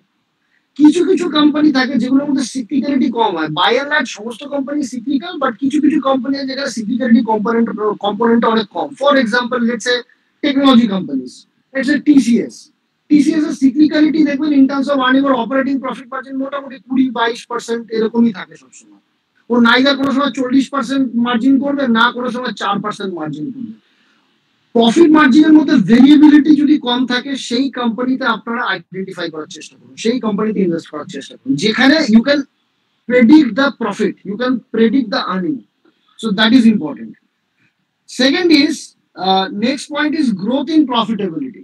গ্রোথ ইন প্রফিটেবিলিটি মানে কি, যে ধরুন আমার কোম্পানি খুব ভালো, আমার প্রফিটেবিলিটি আছে, আমি 50% মার্জিন আর্ন করি, কিন্তু আমার সেল পাচ্ছে না। আমি প্রতি বছরে 1000 কোটি টাকা সেল করি এবং তার উপর 50% আমি মার্জিন আর্ন করি, মানে আমি 500 কোটি টাকা আমার প্রতি বছরে প্রফিট হয়, কিন্তু প্রতি বছরে আমার এই প্রফিট ফিগারটা স্ট্যাগন্যান্ট, মানে আমার গ্রোথ আসছে না। ফাইনালি শেয়ার মার্কেট যেটা ভালোবাসে সেটা হচ্ছে গ্রোথ। 2 কোটি টাকা বেড়ে যদি 5 কোটি টাকা হয়ে যায় তাহলে আপনার শেয়ারের দামও কিন্তু দ্বিগুণ হওয়ার চান্স আছে সেখানে। কিন্তু 500 কোটি টাকা বেড়ে যদি ওই 500-550 কোটি টাকার মধ্যেই থাকে, even if there is huge profit in the company, কিন্তু কোম্পানির প্রফিট যদি গ্রো না করে তাহলে কিন্তু আপনার শেয়ার কোথাও বাড়বে না, শেয়ার কিন্তু স্ট্যাগন্যান্ট হয়ে থাকবে, আনলেস ভ্যালুয়েশন রিলেটিং হয়ে যায়। ভ্যালুয়েশন রিলেটিং কি আমরা আসবো, আমরা বুঝবো ভ্যালুয়েশন রিলেটিং কি জিনিস। তো আমাকে যেটা দেখতে হবে, এক নম্বর তো প্রফিটেবিলিটি বুঝবো আমরা। অপারেটিং প্রফিট মার্জিন যদি আপনি 10 বছরের অপারেটিং প্রফিট মার্জিন দেখেন তাহলে আপনি পরিষ্কার হয়ে যাবেন যে কোম্পানিটা সিক্লিক্যাল না নন সিক্লিক্যাল। যদি সিক্লিক্যাল হয় তাহলে আপনি প্রচন্ড ভেরিয়েশন পাবেন, কোনোবার 25%, কোনোবার 4%, কোনোবার লস করেছে, কোনোবার 30% করেছে। এরকম যদি থাকে তার মানে that company is extremely cyclical. Cyclically invest করার জন্য আপনার একটু এক্সপিরিয়েন্স লাগবে। সিক্লিক্যালি ইনভেস্ট করে প্রচুর পয়সা তৈরি করা যায়, বাট তার জন্য আপনার সেই ধরনের এক্সপার্টিস দরকার যে আমি সিক্লিক্যাল কোম্পানিতে কোন সময় ইনভেস্টমেন্ট করবো। সিক্লিক্যাল কোম্পানি যখন খুব খারাপ অবস্থা হয়ে গেছে, যখন প্রাইস হ্যাজ অলরেডি বটমড আউট, অনেক দিন ধরে কনসলিডেশন হয়েছে, and then the industry is looking good from here onwards, then you should invest. For example, let's say chemical company বা chemical industry, for example, chemical industry তে there was a huge problem. China যখন chemicals 2015-16 থেকে 2021 পর্যন্ত খুব ভালো চলেছে, দারুণ multimillion return দিয়েছে, আপনি প্রচুর কোম্পানি পাবেন, নবীন ফ্লোরিন, আরতি ইন্ডাস্ট্রিজ, ঠিক আছে, তারপরে অনেক কোম্পানি, প্রচুর কোম্পানি আছে। এবং তারপরে কি হলো যে কেমিক্যাল কোম্পানিতে আমাদের একটা জিনিস বুঝতে হবে, even if we have done well, but এখনো major chunk of the supply comes from China. তো চায়না যখন প্রোডাকশন শুরু করলো এবং ডাম্পিং করা শুরু করলো, তখন আমরা প্রাইস ধরে রাখতে পারলাম না, প্রাইস ইরোশন হয়ে গেল, কম্পিটিশন এত বেড়ে গেল যে আমরা চাইনিজ প্রোডাক্টের সাথে আর পেরে উঠলাম না। ফলে প্রতিটা কোম্পানি থেকে profit margin has gone down in the last 1.5 year 2 years। But পড়তে পড়তে সব জায়গায় একটা লিমিট থাকে, একটা কোম্পানি অনন্তকাল ধরে নিচে পড়তে পারে না, একটা কোম্পানি অনন্তকাল ধরে তার প্রফিট মার্জিন বা প্রফিট বাড়তে পারে না। তো as a cyclical investor you have to find out যে ওয়ার্স্ট কখন ওভার হয়ে গেছে, যে এর থেকে আর খারাপ হওয়া সম্ভব নয়, কিছু এর থেকে আর ভ্যালুয়েশন এর থেকে আর কমে যাওয়া সম্ভব নয়। এই জিনিসটা আইডেন্টিফাই করার মতো ক্যাপাসিটি যখন আপনার মধ্যে তৈরি হবে উইথ দ্য এক্সপিরিয়েন্স, তখন আপনি সিক্লিক্যাল ইনভেস্টমেন্ট করবেন, তার আগে নয়, তার আগে সিক্লিক্যাল ইনভেস্টমেন্ট করবেন না। নেক্সট হচ্ছে ডেট সার্ভিসিং ক্যাপাবিলিটি। অনেক কোম্পানি আছে গ্রো করবো তার জন্য প্রচুর লোন নিয়ে বসে থাকে, avoid those. As a thumb rule, I normally avoid companies which are having debt equity ratio of more than 1 or 1.25. Most of the time আমার ধরুন 90% of the company তাদের debt equity ratio less than 1 থাকে। মানে আমার কাছে equity capital যদি 100 টাকা থাকে, নিজের টাকা যদি 100 টাকা থাকে, আমার ডেট মানে লোন আমার কাছে 100 টাকার নিচে আছে।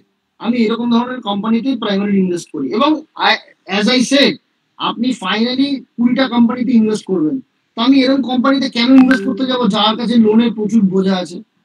লোনের যদি প্রচুর বোঝা থাকে এবং সাথে যদি ইন্ডাস্ট্রি সাইকেল যদি রিভার্স হয়ে যায় না, ধরুন এখন লেটস সে রিনিউয়েবল এনার্জি খুব ভালো চলছে for example, some of the government changes, let's say, যেটা হওয়ার চান্স খুব কম, but some of the government changes and আমরা যে ধরনের কমিটমেন্ট ছিল রিনিউয়েবল এনার্জিতে, the new government comes up with different policy, তখন কিন্তু রিনিউয়েবল এনার্জির প্রফিট কিন্তু এরকম হিউজ ভাবে গ্রো করবে না, ইন্ডাস্ট্রি এরকম ভাবে গ্রো করবে না। এবং যখন সেই প্রফিটেবিলিটি পুলে টান আসবে, তখন যারা ডেট ফ্রি কোম্পানি বা কম ডেট আছে, যেখানে লোন কম আছে বা loan free company, they will do much better rather compare to the company যার কাছে প্রচুর লোন নিয়ে বসে আছে, যাদের ধরুন ডেট ইকুইটি রেশিও 2-3 এরকম হয়ে বসে আছে, তারা কিন্তু সাফার করবে সেখানে। সিমিলারলি যদি ইন্টারেস্ট রেট, ধরুন এখন তো ইন্টারেস্ট রেট কাটার সময়, কিন্তু যখন ধরুন আমার কোম্পানিতে 1000 কোটি টাকা লোন আছে, আপনার কোম্পানিতে কোনো লোন নেই, ইন্টারেস্ট রেট বাড়িয়ে 6% থেকে 8% করে দেওয়া হলো, তাহলে অ্যাজ আ ডেট ল্যাডেন কোম্পানি আমার কিন্তু ইন্টারেস্ট কস্ট অনেক বেশি বেড়ে যাবে। ফলে আপনারা চেষ্টা করবেন এমন company two find out those company যেখানে ডেট খুব কম বা ডেট ফ্রি কমপ্লিটলি, এইরকম ধরনের কোম্পানি যদি পান, that's the best way of investing at least initially. Next হচ্ছে efficiency of the business. Efficiency of the business মানে কি?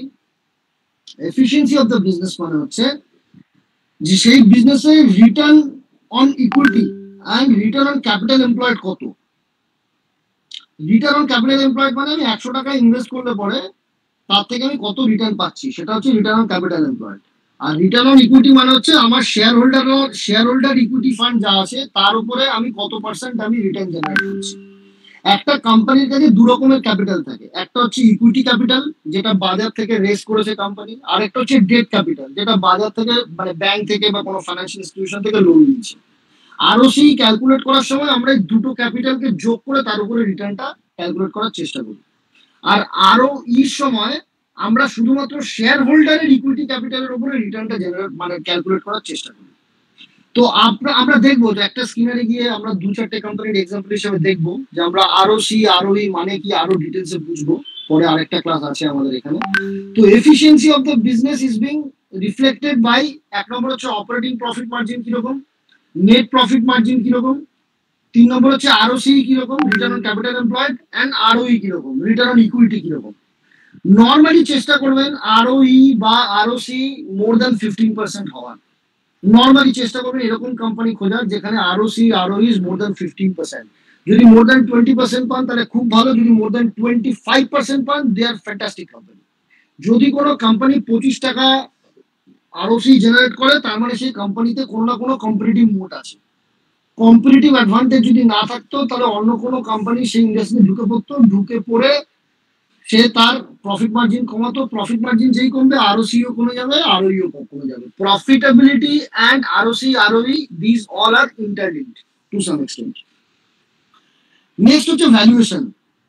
ভ্যালুয়েশন ইজ এক্সট্রিমলি ইম্পর্টেন্ট, যে আমি কোন ভ্যালুয়েশনে আমি মার্কেট থেকে শেয়ার কিনছি, রাইট? এবার ভ্যালুয়েশন যদি আপনাকে বুঝতে হয়, valuation is a comparative metrics, মানে আপনাকে অন্যের সাথে কম্পেয়ার করেই বুঝতে হবে যে আপনার ভ্যালুয়েশন কি। ফর এক্সাম্পল ধরুন আপনি ওয়েস্ট ইন্ডিজে গেলেন, ওয়েস্ট ইন্ডিজে ধরুন সকলে কালো, ঠিক আছে, কিন্তু সেখানে যে সব থেকে বেশি ফর্সা তার থেকে হয়তো আমরা অ্যাভারেজ ইন্ডিয়ান যারা আছি তার থেকে বেশি ফর্সা আমরা, ফলে ওখানে যেটা ফর্সা it may not be the same in India, right?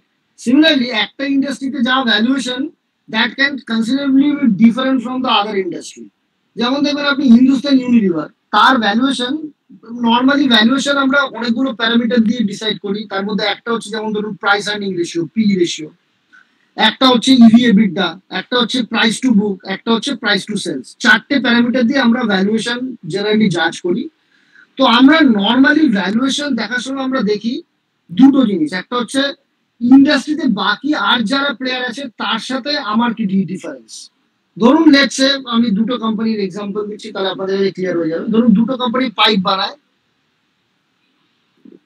Let's সে দুটো কোম্পানি পাইপ বানায়, একটা কোম্পানির পি রেশিও হচ্ছে 20, একটা কোম্পানির পি রেশিও হচ্ছে 30।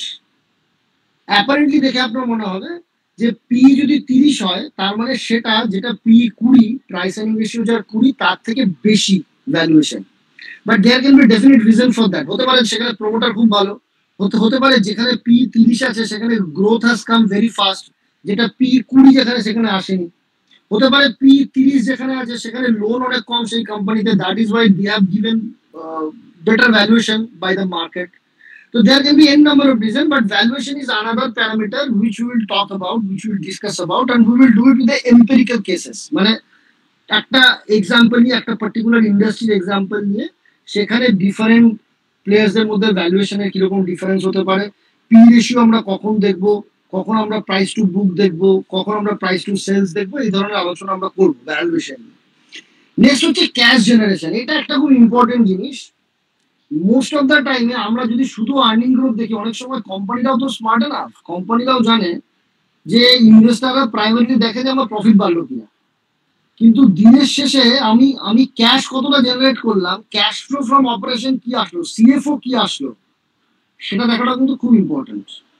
আমি প্রফিট বাড়ি দেখাতেই পারি, আমি প্রফিট সেল বাড়িয়ে দেখিয়ে দিলাম, ইনভেন্টরি বাড়িয়ে আমার প্রফিট বাড়িয়ে দেখিয়ে দিলাম ব্যালেন্স শিটে এন্ড প্রফিট এন্ড লস অ্যাকাউন্টে, এবং সেখান থেকে আমি বলতে পারি যে আমার কোম্পানি প্রফিট দুর্দান্ত গ্রো করেছে, রাইট?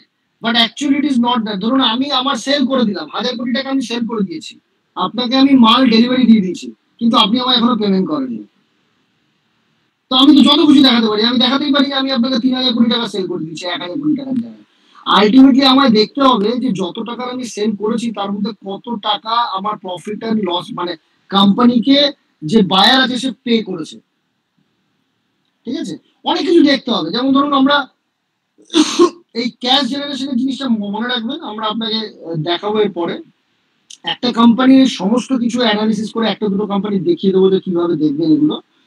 বাট ক্যাশ জেনারেশনে আমাদের CFO, cash flow from operation is very important metrics. কোনো একটা কোম্পানি যদি পরপর 2 বছর 3 বছর সিএফও যদি দেখেন যে নেগেটিভ আসছে, তার মানে কোম্পানি কিন্তু ক্যাশ জেনারেট করতে পারছে না, প্রফিট দেখাচ্ছে কিন্তু ওটা হচ্ছে বুক প্রফিট, শুধুমাত্র প্রফিট এন্ড লস অ্যাকাউন্টই আপনি দেখতে পাচ্ছেন, কিন্তু কোম্পানি ক্যাশ কিন্তু জেনারেট করছে না।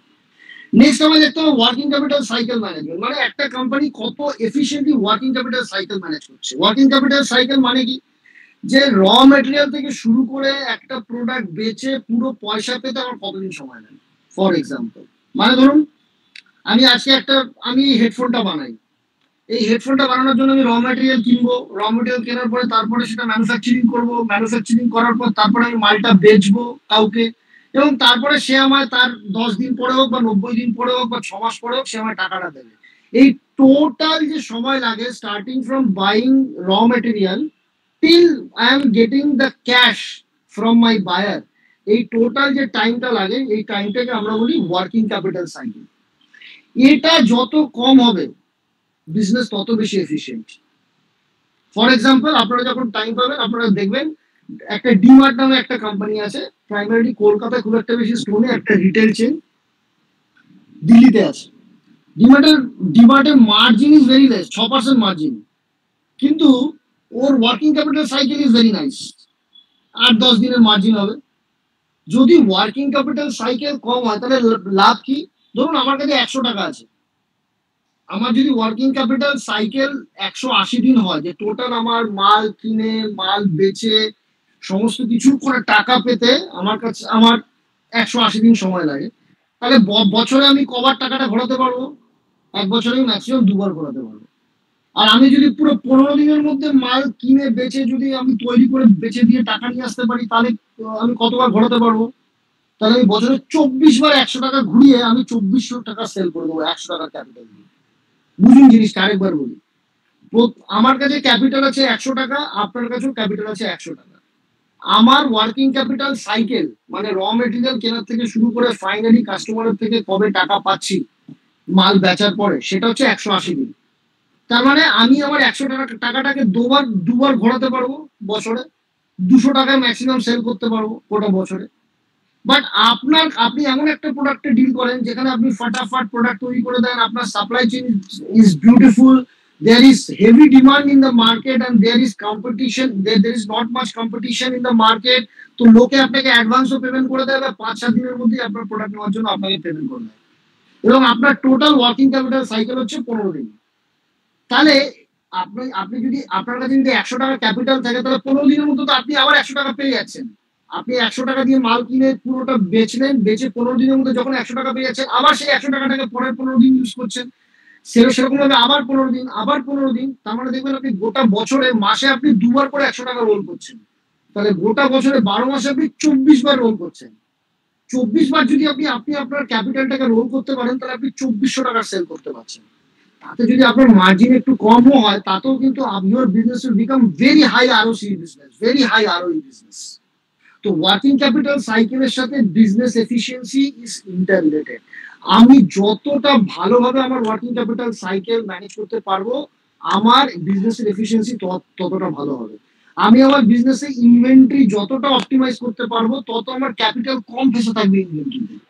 অনেক কোম্পানি আছে খুব কম just in time level of inventory নামে একটা কথা আছে। জাস্ট ইন টাইম ইনভেন্টরি মানে আমি ইনভেন্টরি কিছু মেনটেন করি না। যখন দরকার আমি সাপ্লাই চেনটাকে এরকম ভাবে ডিভাইস করেছি, আমার যখন দরকার ঠিক তার একদিন আগে আমার কাছে ইনভেন্টরি আসবে, সেই দিন আমি সমস্ত মালপত্র করবো, মানে সমস্ত কিছু রেডি করে আমি 3 দিনের মধ্যে ম্যানুফ্যাকচারিং করে বের করবো।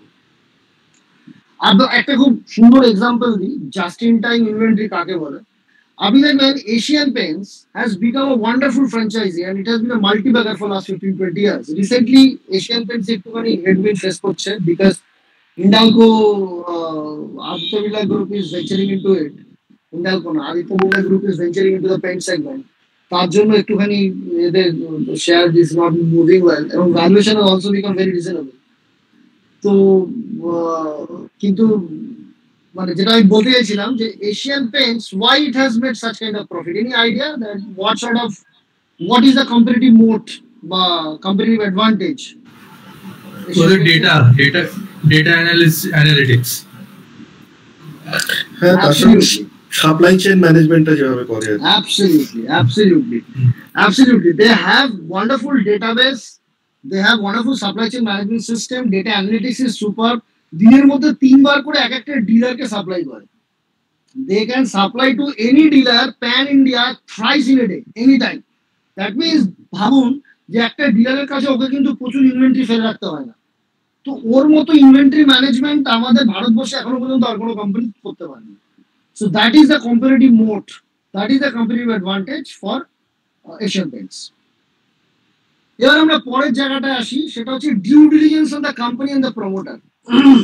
This is a very important part. See, আমরা যখন একটা কোনো গাড়িতে যাতায়াত করি, লেটস সে আপনি একটা হিলি টেরেনে গেছেন বা কোথাও যে কোনো জায়গায় আপনি ট্রাভেল করছেন, what is more important? Most important, not more important. What is most important in that travel? Anyone? Is it the road which is most important? Is it the quality of the car which is most important, or is it the driver who is more important? Quality of the car and driver both. Security. Okay. আচ্ছা, এবার আমি একটুখানি example দিই একটা। ধরুন আমার weather ঠিক আছে, ওয়েদার যদি খারাপ থাকে, বলছি ঠিক আছে, আপনারা মিউট করে দিন। Let me finish. মানে আমি কোন পার্সপেক্টিভে বলতে চাইছিলাম, let me just come out with that. সেটা হচ্ছে ধরুন আপনার রাস্তা খুব খারাপ আছে, কিন্তু আপনার ড্রাইভার যদি ভালো হয়, ঠিক আছে আপনার ডিসকমফর্ট হবে, গা হাত পা ব্যথা হবে, but still you can manage. আপনার গাড়ি খুব খারাপ বাট আপনার ড্রাইভার দুর্দান্ত, স্টিল আপনি ডেস্টিনেশনে পৌঁছে যাবেন।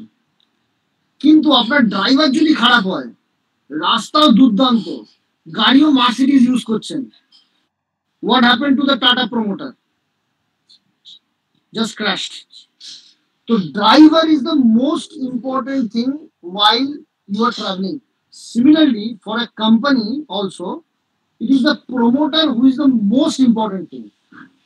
সব থেকে বেশি ইম্পর্টেন্ট যদি কিছু হয় সেটা হচ্ছে প্রমোটারের integrity, প্রমোটারের capital deployment decision.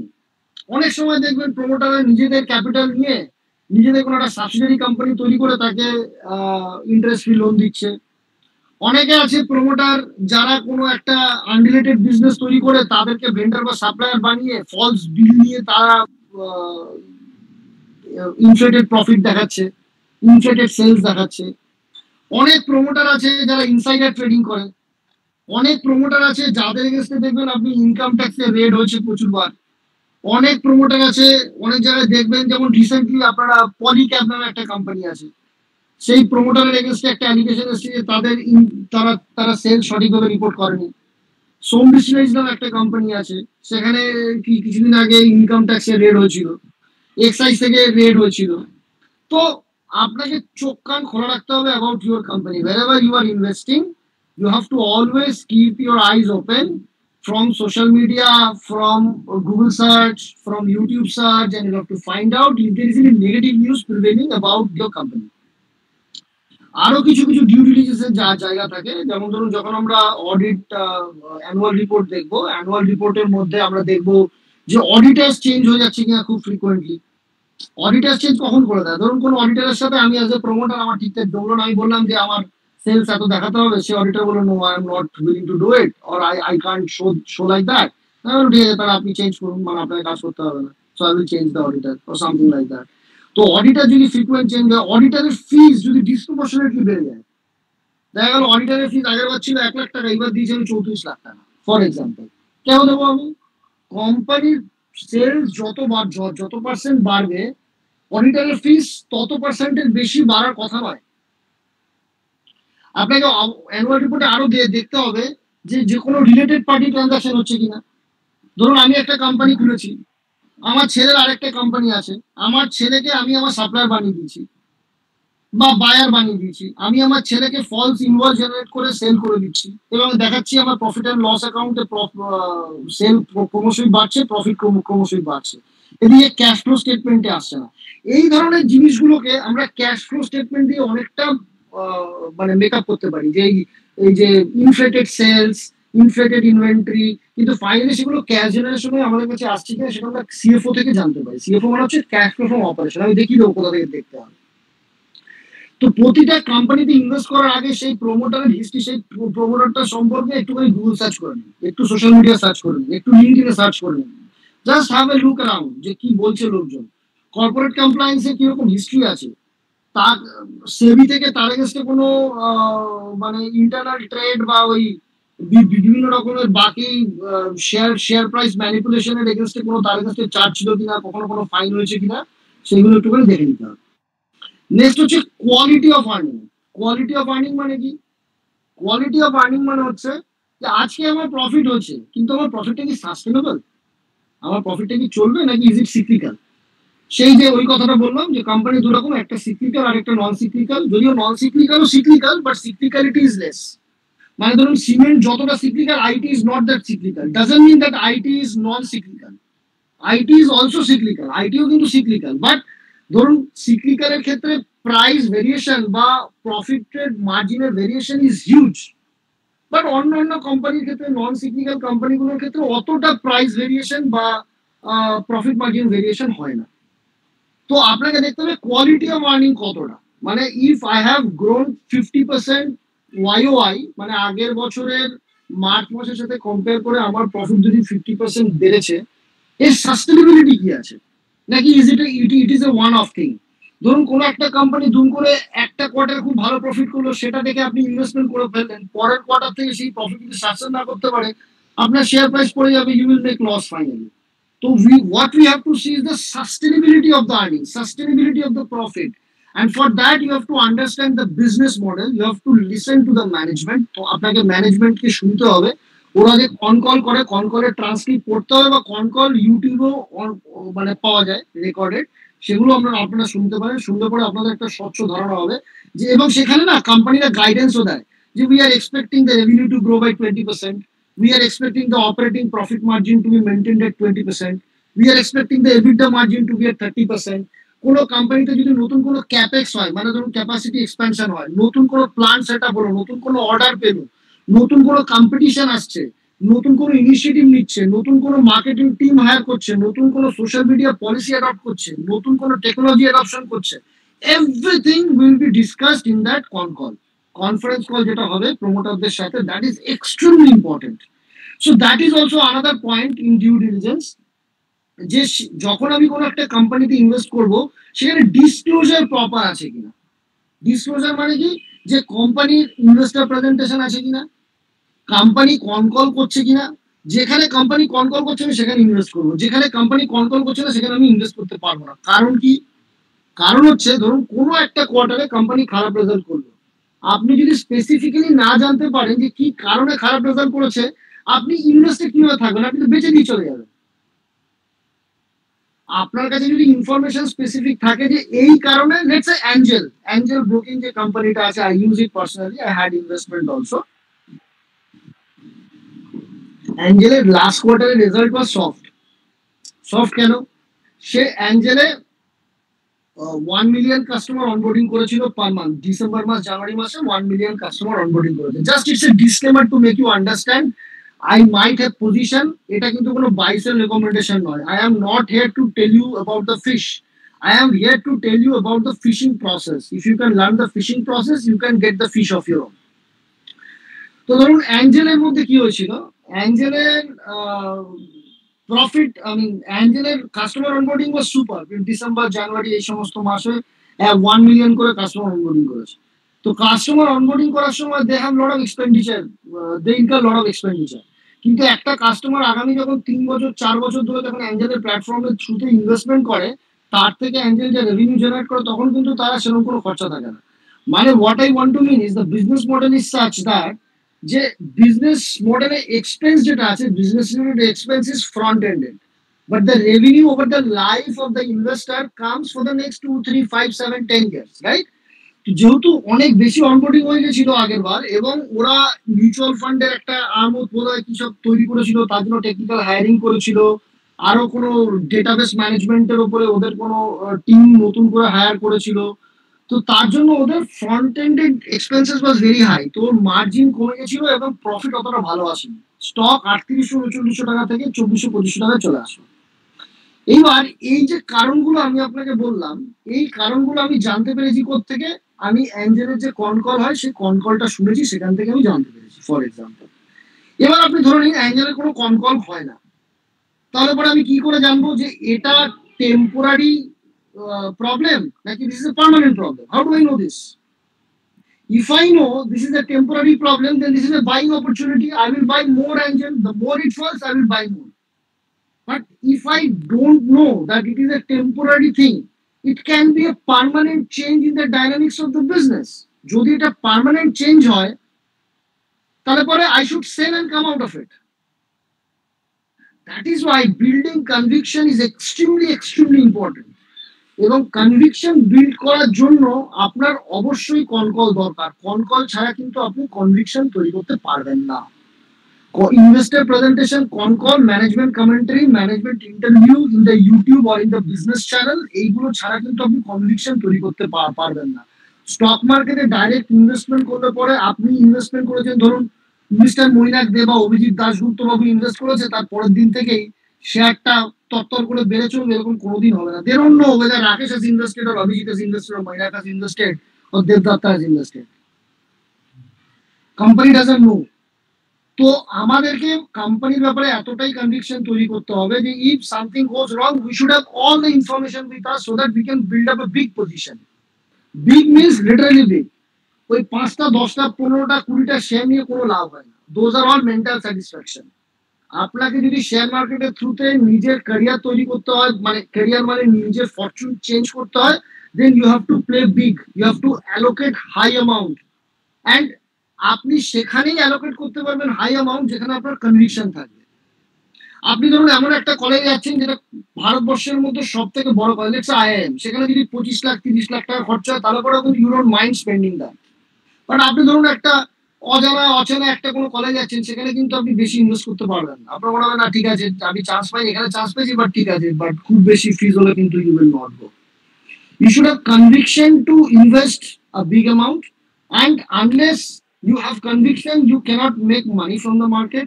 And to build up the conviction, you have to be first be in the market. আগে প্রথমে মার্কেটে ঢুকুন। It comes with the experience. আপনারা আর যদি এত কিছু করতে পারেন, পড়াশোনা করতে পারেন, তবেই মার্কেটে ঢুকুন, নাহলে মিউচুয়াল ফান্ড ঢুকে গেল। প্রচুর মিউচুয়াল ফান্ড আছে 20, 25, 30%, 40% করে রিটার্ন দিয়ে লাস্ট 5 বছর। প্রচুর মিউচুয়াল ফান্ড আছে, অনেক মিউচুয়াল ফান্ড আছে 25% রিটার্ন প্রচুর দিয়েছে। কিন্তু আমার এত বছরের ইনভেস্টমেন্ট জার্নিতে আমি খুব কম লোককে দেখেছি যারা over a period of 10 years 15 years direct equity investment করে 25-30% রিটার্ন জেনারেট করেছে। খুব কম লোক আছে। যারা আছে, যেমন আমাদের একটা ইকুইটি ইনভেস্টর কমিউনিটি আছে, আমরা সেখানে যাই, সেখানে যেমন আমাদের আমাদের মতন ব্যাংকে চাকরি করেন একজন, সে কোনোদিনও প্রমোশনই নেননি, একজন scale two officer, bank of Baroda, তার equity portfolio is almost about 70 crores. She has been investing for last 27-28 years now. এবং ওই স্বল্প মায়না থেকেই প্রতি মাসে ইনভেস্টমেন্ট করতে করতে করতে করতে সেখান থেকে কম্পাউন্ডিং করতে করতে আজকে এই জায়গায় এসে দাঁড়িয়েছে। It has been fantastic journey knowing him, and it was a pleasure to know that যে এত ছোট ছোট ইনভেস্টমেন্টও 30 বছর ধরে করে people can make this kind of portfolio. তো anyways next is quality of earning নিয়ে তো বললাম। Next I will go to capex. ক্যাপেক্সে আমরা কি দেখবো যে কোনো কোম্পানি কোনো ক্যাপাসিটি বাড়াচ্ছে কিনা। ক্যাপাসিটি বাড়ালে কি হবে, আজকে ধরুন আমি ক্যাপাসিটি বাড়াচ্ছি, কালকে সেইখান থেকে আমি বেশি প্রোডাকশন করব, সেই বেশি প্রোডাকশন বাজারে যদি ডিমান্ড থাকে, আমি তখনই ক্যাপেক্স তৈরি করি যখন বাজারে ডিমান্ড আছে, মানে তখনই আমি ক্যাপাসিটি এক্সপ্যান্ড করব যখন আমার বাজারে সেটা ডিমান্ড থাকে। তো যখন ক্যাপাসিটি যখন বাড়ানো হয় বা যখন সেই নিউ ক্যাপাসিটি সরি যখন সেই নিউ ক্যাপাসিটি যেটা আসছে, নিউ ক্যাপাসিটি যখন কমেন্সমেন্ট হবে, তারপর থেকে কিন্তু রেভিনিউ ডিসপ্রপোর্শনেটলি বাড়তে থাকে। রেভিনিউ যদি বাড়ে তাহলে প্রফিট বাড়বে। তাহলে আমায় দেখতে হবে যে কোন কোম্পানিতে কোন সময় ক্যাপেক্স হচ্ছে, কতটা তার ক্যাপাসিটি বাড়ছে। ধরুন আগে তো কারোর ক্যাপেক্স ছিল বা ফিক্সড অ্যাসেট ইনভেস্টমেন্ট ছিল 100 কোটি, সেটা বেড়ে হয়ে গেছে 200 কোটি। তার মানে আই ক্যান অ্যাজিউম যে 100 কোটি যখন ফিক্সড অ্যাসেট ছিল সেই সময় তার যা রেভিনিউ হতো 200 কোটিতে, it can be somewhere near to double. তাহলে আগে কোম্পানি যদি 100 কোটি টাকার ফিক্সড অ্যাসেট থেকে 500 কোটি টাকার রেভিনিউ জেনারেট করতে পারতো, তাহলে এখন সে অলমোস্ট 1000 কোটি টাকার মতো রেভিনিউ জেনারেট করতে পারে। তো capex based investment in fundamentals also will give you lot of benefits. Next is promoter buying. Promoter buying gives a wonderful confidence to investor, but it can be misleading at some point of time also. যেমন ধরুন এই ধরনের মার্কেটে, যেখানে market is sitting at all time high, but কোনো কোনো জায়গাতে দেখবেন কোনো কোনো জায়গায় কারেকশন এসছে। আপনি যদি দেখেন কারেকশন হওয়ার পরও সেই কোম্পানি প্রমোটার তারপরেও বাই করছে না, 30% শেয়ার প্রাইস শেয়ারের দাম পড়ে গেছে, কিন্তু তারপরেও প্রমোটার বাই করছে না। তার মানে প্রমোটারের এখনো নিজের বিজনেসের উপর কনভিকশন আসেনি। আমার কাছে promoter buying is very important. If promoter is buying, if promoter is ready to put his skin more into the game, more into this business, then I am also ready to put my money into this business. So promoter buying is extremely important. We have to closely track প্রতিদিনের শেষে আমাদের insider deals BSc NSC সাইটে publish করা হয়, সেখান থেকে আমরা promoter কি বাই করলো আমরা জানতে পারি। সিমিলারলি বাল্ক ডিল রিলেট ডেটাও আসে, বাল্ক ডিলের ডেটা থেকে আমরা দেখি যে কোন বড় ইনভেস্টর কোথায় ঢুকছে। That is also a very important source of idea generation.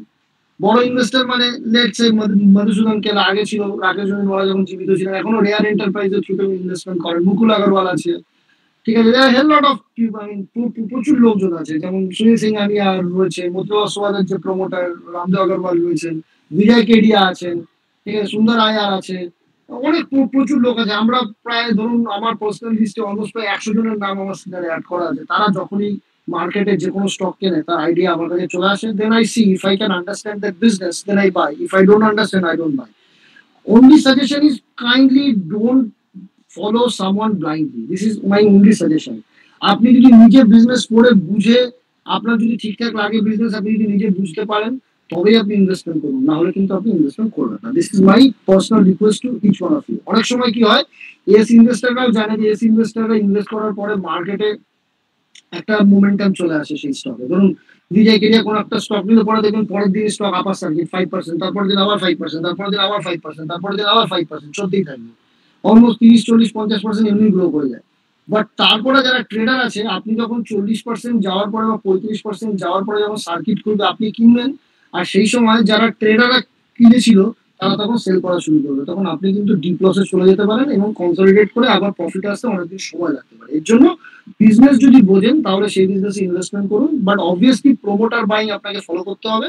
এবং বড় বড় ইনভেস্টর যারা আছে তারা কি করছে মার্কেটে, কোন মিউচুয়াল ফান্ড কোথায় ঢুকছে, ঠিক আছে, ইনস্টিটিউশনাল বাইং কোথায় আসছে, এফআইআই বাইং কোথায় আসছে, নতুন কোন এফআইআই কোন স্টকে বাই করলো, এই ধরনের ইনফরমেশন কিন্তু আপনাকে রাখতে হবে। এই জন্য আমি প্রথমে বলেছিলাম যে ফান্ডামেন্টাল ইনভেস্টমেন্ট কিন্তু প্রচন্ড টাইম দিতে হয়, এর পেছনে টাইম সাপেক্ষ ব্যাপার। আপনাকে যদি সঠিকভাবে করতে হয়, আইডিয়ালি একটা মিউচুয়াল ফান্ডের ফান্ড ম্যানেজার নিজের পুরো টিম নিয়ে, নিজের 1000 কোটি টাকার ইনফ্রাস্ট্রাকচার রিসোর্সেস নিয়ে যা কাজ করছে, যখন আমি ফান্ডামেন্টাল ইনভেস্টিং নিজে থেকে করছি, I am basically challenging that mutual fund house আর ফান্ড ম্যানেজার যে আমি আপনার থেকে বেটার রিটার্ন জেনারেট করতে পারি। আমরা তো সেই আশাই করছি, নাহলে তো আমি মিউচুয়াল ফান্ডে ইনভেস্ট করতাম।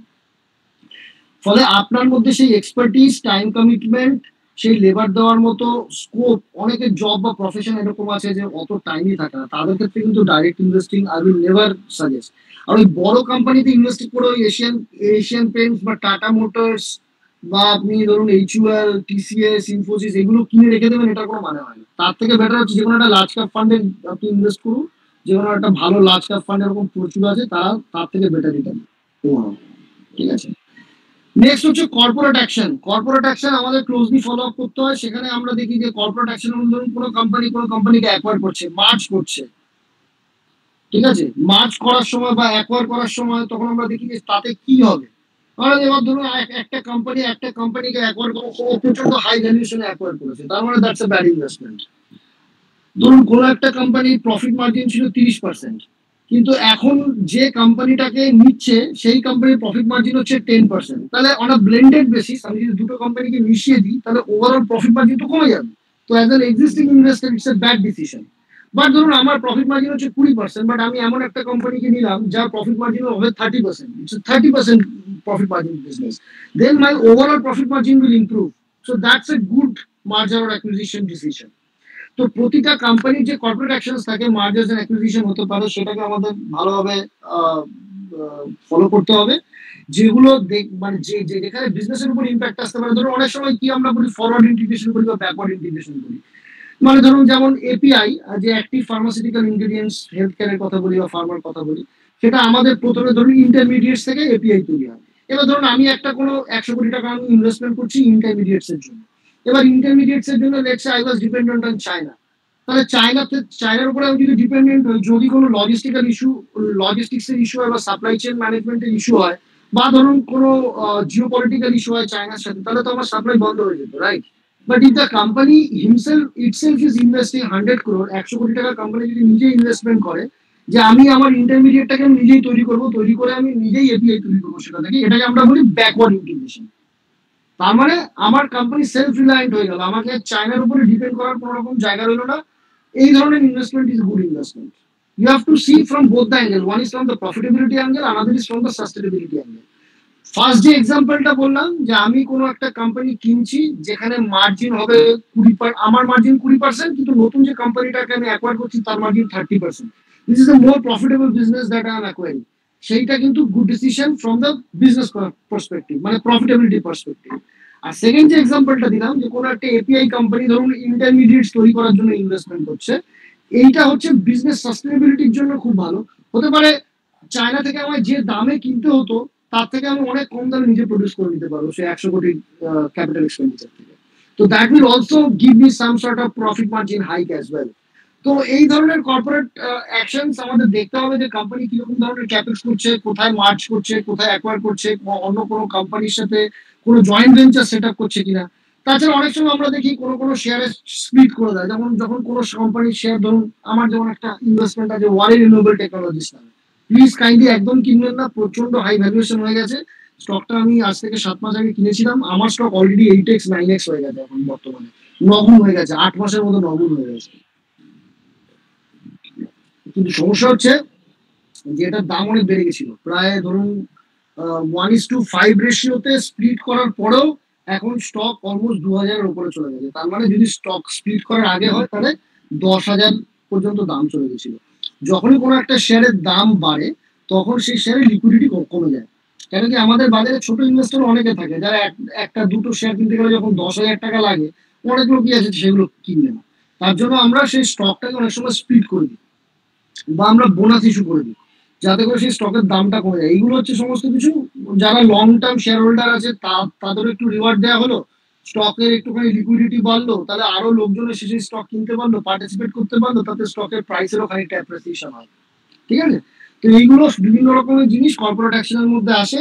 নেক্সট হচ্ছে অপারেটিং লিভারেজ। আপনি যদি এরকম কোনো কোম্পানি খুঁজে বের করতে পারেন যে অলরেডি ক্যাপাসিটি তৈরি করে বসে আছে, কিন্তু ইন্ডাস্ট্রিতে ডিমান্ড নেই, যখন ইন্ডাস্ট্রিতে ডিমান্ড আসবে সেই সময় যদি আপনি ঢুকে পড়তে পারেন you will make hell lot of money. হ্যাঁ, স্প্লিট আর বোনাস ইস্যু সিময় ম্যাডাম, এটা আমরা বলবো, পরে বলবো, ইটস নট পার্টিনেন্ট। আগে আমরা পয়েন্টগুলো একটুখানি ডিসকাস করে নিই, স্প্লিট আর বোনাস নিয়ে আমি বলে দেবো। তাহলে আমার ফেস ভ্যালু, স্প্লিট কি, বোনাস কি, শেয়ার ক্যাপিটাল, এসবের মধ্যে ঢুকতে হবে। আমি পরে বলছি, আমার আরো অনেক কিছু আছে কভার করার মতো। We will take all the questions, no problem. লাস্টে যেটা অপারেটিং লিভারেজ, এইটা একটা দারুণ স্ট্র্যাটেজি হতে পারে যারা লং টার্ম বা ফান্ডামেন্টাল ইনভেস্টিং করবে তাদের জন্য। সেটা হচ্ছে যে আপনি এমন কোম্পানি খুঁজে বের করুন যে ইন্ডাস্ট্রির মধ্যে অলরেডি ইনফ্রাস্ট্রাকচার তৈরি করে বসে আছে। লেটস সে কোনো একটা হসপিটাল অলরেডি 3000 বেডের ইনফ্রাস্ট্রাকচারটা তৈরি হয়ে গেছে, সে নতুন জাস্ট খোলা বাকি আছে। সেই সময় এবার ধরুন 3000 বেড যখন আমি তৈরি করেছি, তখন আমার সেখানে ক্যাপিটাল ইনভেস্টমেন্ট করেছি, তার ডেপ্রিসিয়েশন, তার জন্য লোন, তার ইন্টারেস্ট, সমস্ত কিছু আমার প্রফিট অ্যান্ড লস অ্যাকাউন্ট থেকে ডিডাকশন হচ্ছে। কিন্তু সেই 3000 বেডের হসপিটাল থেকে আমার 1 পয়সাও রেভিনিউ আসছে না। ফলে ডিউরিং দ্যাট টাইম সেই কোম্পানির শেয়ারের অবস্থা খুব খারাপ হয়ে যায়। দেখে মনে হবে profitability has gone down, margin has gone down, কিছুই হচ্ছে না, cost has become so high, profit margin অনেক কমে যায়। তো তার জন্য কি হয়ে যায়, মার্কেটে অনেক সময় সেই এই ধরনের শেয়ার প্রাইসে আপনি কারেকশন পেয়ে যান, যে 40, 50, 60%, 70% কারেকশন হয়ে গেছে শেয়ার প্রাইসে।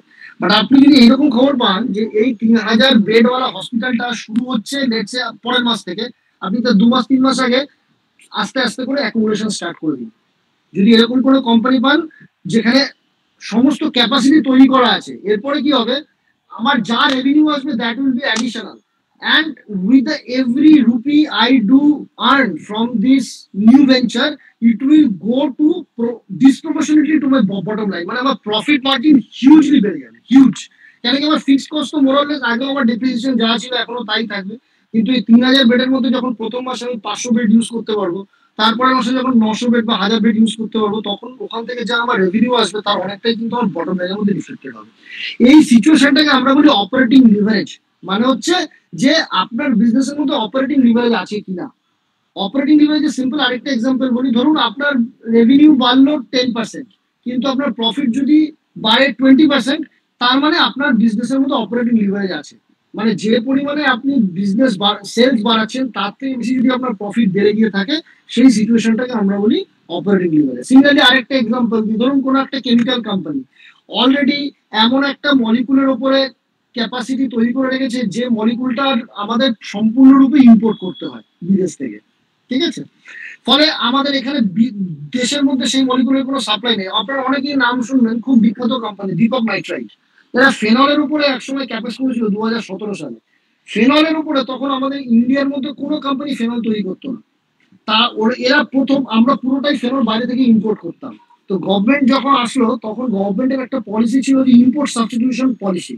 ইম্পোর্ট সাবস্টিটিউশন পলিসিতে কি হতো, গভর্নমেন্ট সেই সমস্ত সেক্টরের ক্যাপাসিটি এক্সপ্যানশনের পেছনে ইনসেন্টিভ দেওয়া শুরু করলো যেখানে থেকে যে প্রোডাক্টটা তৈরি হবে সেটার উপরে আমরা কমপ্লিটলি, যেখানে মানে ইম্পোর্ট ডিপেন্ডেন্ট সেই ধরনের প্রোডাক্টের উপরে আমাদের ইনসেন্টিভ দেওয়া শুরু করলো। তো তখন এই দীপক নাইট্রাইট ফেনলের প্ল্যান্ট তৈরি করেছিলেন। The rest is the history. If you open the chart of Deepak Nitrite, আপনি দেখবেন it has been a great multiplier since then, ঠিক আছে। তো এই দীপক যখন প্রথম ক্যাপাসিটি স্টার্ট করলো 2018-19, 2 বছর লাগলো, 19-এর পর থেকে ক্যাপাসিটি প্রথমে চালু হওয়া শুরু হলো। সেই সময় যারা ইনভেস্টমেন্ট করেছে they have made 8-10x kind of return. তো অপারেটিং লিভারেজ আপনি যদি সঠিকভাবে আইডেন্টিফাই করতে পারেন, it is a beautiful way to play out the long term investing. আরেকটা কোম্পানির নাম বলি, this are all just example, in no way it is a buy sell recommendation. Kindly আমার কথার উপরে বেস করে কিছু বাই সেল করে ফেলবেন না, the risk is completely at your and. Kindly study. This is for academic purpose. আরেকটা কোম্পানিতে আমার ইনভেস্টমেন্ট আছে, এখন আমি হোল্ড করি, but valuation has become again very high. The companies name is Action Construction Equipment. Action Construction Equipment কি করে দেখবেন আপনারা, জেসিবির যে ক্রেন ফ্রেন গুলো থাকে না, অনেক সময় দেখবেন ওই সেম সেগমেন্টে অ্যাকশন কনস্ট্রাকশন ইকুইপমেন্ট, ওরা কি করে কনস্ট্রাকশন ইকুইপমেন্ট তৈরি করে। এখন দেখবেন গভর্নমেন্টের প্রচুর ফোকাস আছে ইয়েতে ইনভেস্টমেন্ট করা, মানে ইনফ্রাস্ট্রাকচার ইনভেস্টমেন্ট করে। ইনফ্রাস্ট্রাকচারে যদি আপনি ইনভেস্টমেন্ট করতে যান, তাহলে রাস্তা বানানোর জন্য হোক, বিল্ডিং তৈরি করার জন্য হোক, এয়ারপোর্ট বানানোর জন্য হোক, রেলওয়ে বানানোর জন্য হোক, আপনাকে রাস্তা তো খুঁড়তেই হবে। রাস্তা খুঁড়তে গেলে পরে কিন্তু আপনাকে ক্রেন আপনার লাগবেই লাগবে। স্ক্রিনটা রাহুল, স্ক্রিনটা বোধহয় ইয়ে হয়ে গেল, স্ক্রিনটা দেখতে পাচ্ছি না। হ্যালো রাহুল, ঠিক আছে। তো আমি যেটা বলতে চাইছিলাম যে এই অ্যাকশন কনস্ট্রাকশন ইকুইপমেন্ট আমি 2021 সালে নিয়েছিলাম। 2021 সালে আমি কি দেখলাম যে অ্যাকশন কনস্ট্রাকশন ইকুইপমেন্টের যা ক্যাপাসিটি ছিল সেই ক্যাপাসিটি ইউটিলাইজেশন ছিল অনলি 47% সেই সময়। তার মানে তখন কোম্পানি যা রেভিনিউ করতো, 47 মানে কি, আপনি যদি 100টা ক্রেন তৈরি করেন আপনি তখন মাত্র 47টা ক্রেন তৈরি করছিলেন। তার মানে তখন 47টা ক্রেন তৈরি করে আপনি যদি 100 টাকা রেভিনিউ জেনারেট করেন, কোম্পানির কাছে এরকম ক্যাপাসিটি ছিল যে সে তার রেভিনিউকে ডবল করে দিতে পারবে উইদাউট স্পেন্ডিং এ সিঙ্গেল পয়সা ফর ক্যাপাসিটি এক্সপানশন, কেন কি তার কাছে অলরেডি ক্যাপাসিটি তৈরি করা ছিল। And then government was pushing the infrastructure development. So I kind of find a common place between these two. যে যদি ইনফ্রাস্ট্রাকচার ভালো করে তাহলে ইনফ্রাস্ট্রাকচারে ইনভেস্ট, মানে ইনফ্রাস্ট্রাকচার রিলেটেড যত কোম্পানি আছে তার মধ্যে ক্রেন 1 নম্বর হলো, 2 নম্বর ইপিসি প্লেয়ার যারা আছে, যারা কন্ট্রাক্টর আছে, তারা they should do well since then. এবং today it is now 7 bagger for me, it is 7x in my portfolio. তো যদি আপনারা অপারেটিং লিভারেজ খুঁজে বের করতে পারেন, I would say this is a fantastic way of investing, যেখানে capacity already তৈরি হয়ে আছে এবং প্রোডাকশন এখনো স্টার্ট হয়নি। আপাতত দৃষ্টিতে দেখে মনে হচ্ছে বিজনেসটা খুব বাজে, কিন্তু যখন ডিমান্ড আসা শুরু হবে তখন কিন্তু ডিসপ্রপোর্শনেটলি ওর প্রফিট বেড়ে যাবে। ঠিক আছে, এটাকে আমরা বলি অপারেটিং লিভারেজ। লাস্ট হচ্ছে বেঞ্চমার্কিং। যে কোনো জিনিসে আমরা যখন ইনভেস্টমেন্ট করবো, স্টক মার্কেটে nothing is absolute, everything is, you have to do benchmarking with others. Let's say I am investing in a pharma company, I will definitely compare, আমি সেই কোম্পানিটাকে অন্য বাজারে যে আরো 5টা কোম্পানি আছে তার সাথে কম্পেয়ার করবো, দেখবো যে বাজারে বাকি 5টা কোম্পানির আরোই কিরকম, আরো সেই কিরকম, ওয়ার্কিং ক্যাপিটাল সাইকেল কিরকম, তাদের প্রফিট গ্রোথ কিরকম, তাদের ভ্যালুয়েশন কিরকম, তার পি রেশিও কিরকম, প্রাইস টু সেলস কিরকম, ঠিক আছে, তাদের অপারেটিং প্রফিট মার্জিন কিরকম, তার বায়ার কিরকম, তার ভেন্ডার কিরকম, সে কনকল করছে কিনা। তো always what ever decisions we are taking in the fundamental investing, everything based on a comparative analysis. আমায় দেখতে হবে যে আমার কাছে আলটিমেটলি, এগেইন আমি একটাই কথা রিপিট করব, আমার কাছে ম্যাক্সিমাম পোর্টফোলিওতে আমি 20টা থেকে 25টা কোম্পানি রাখতে পারি, তার বেশি নয়। বাজারের কোম্পানি আছে 7,000, দেয়ার আর প্লেথোরা অফ অপশন। আপনি যদি দেখেন এই বছরে মোর দ্যান 100% রিটার্ন দিয়েছে এরকম প্রচুর কোম্পানি আছে। ঠিক আছে, আপনি সব কোম্পানিকে তো আপনার পোর্টফোলিওতে রাখতে পারবেন না। ওভারঅল আমার এক্সপেকটেশন হচ্ছে যখন আমি ইকুইটিতে ইনভেস্টমেন্ট করি, what I look for is that in every 3 years my money should double. In every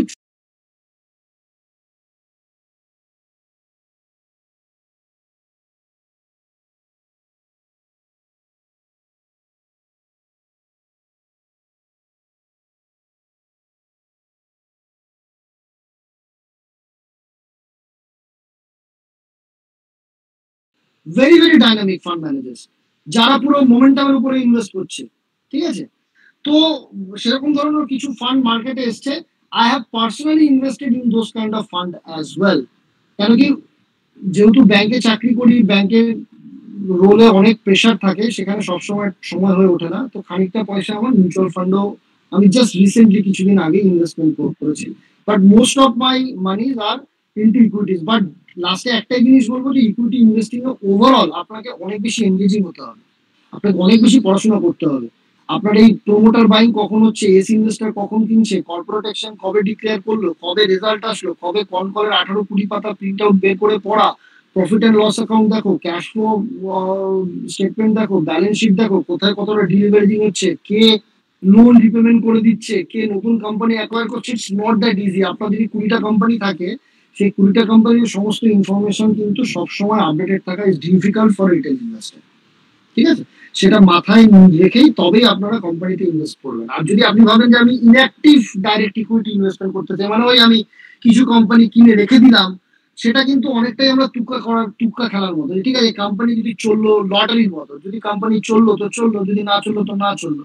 but what I try to do is I try to reasonably get confidence on the company যে এই কোম্পানিটা ভালো করবে। যখন আমার সেই কনফিডেন্সটা আসে, আমি তখনই সেই কোম্পানিতে ইনভেস্ট করার জন্য মানে নিজে ইনভেস্ট করি। এবং আপনাদেরও বলবো যে আপনার কনভিকশন যদি বিল্ড আপ হয়, আপনি তারপরেই সেই কোম্পানিতে ইনভেস্টমেন্ট করুন, তাছাড়া সেই কোম্পানিতে ইনভেস্টমেন্ট করবেন না।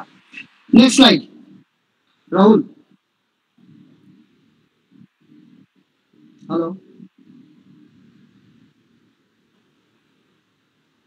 নেক্সট। হ্যাঁ, রাইট।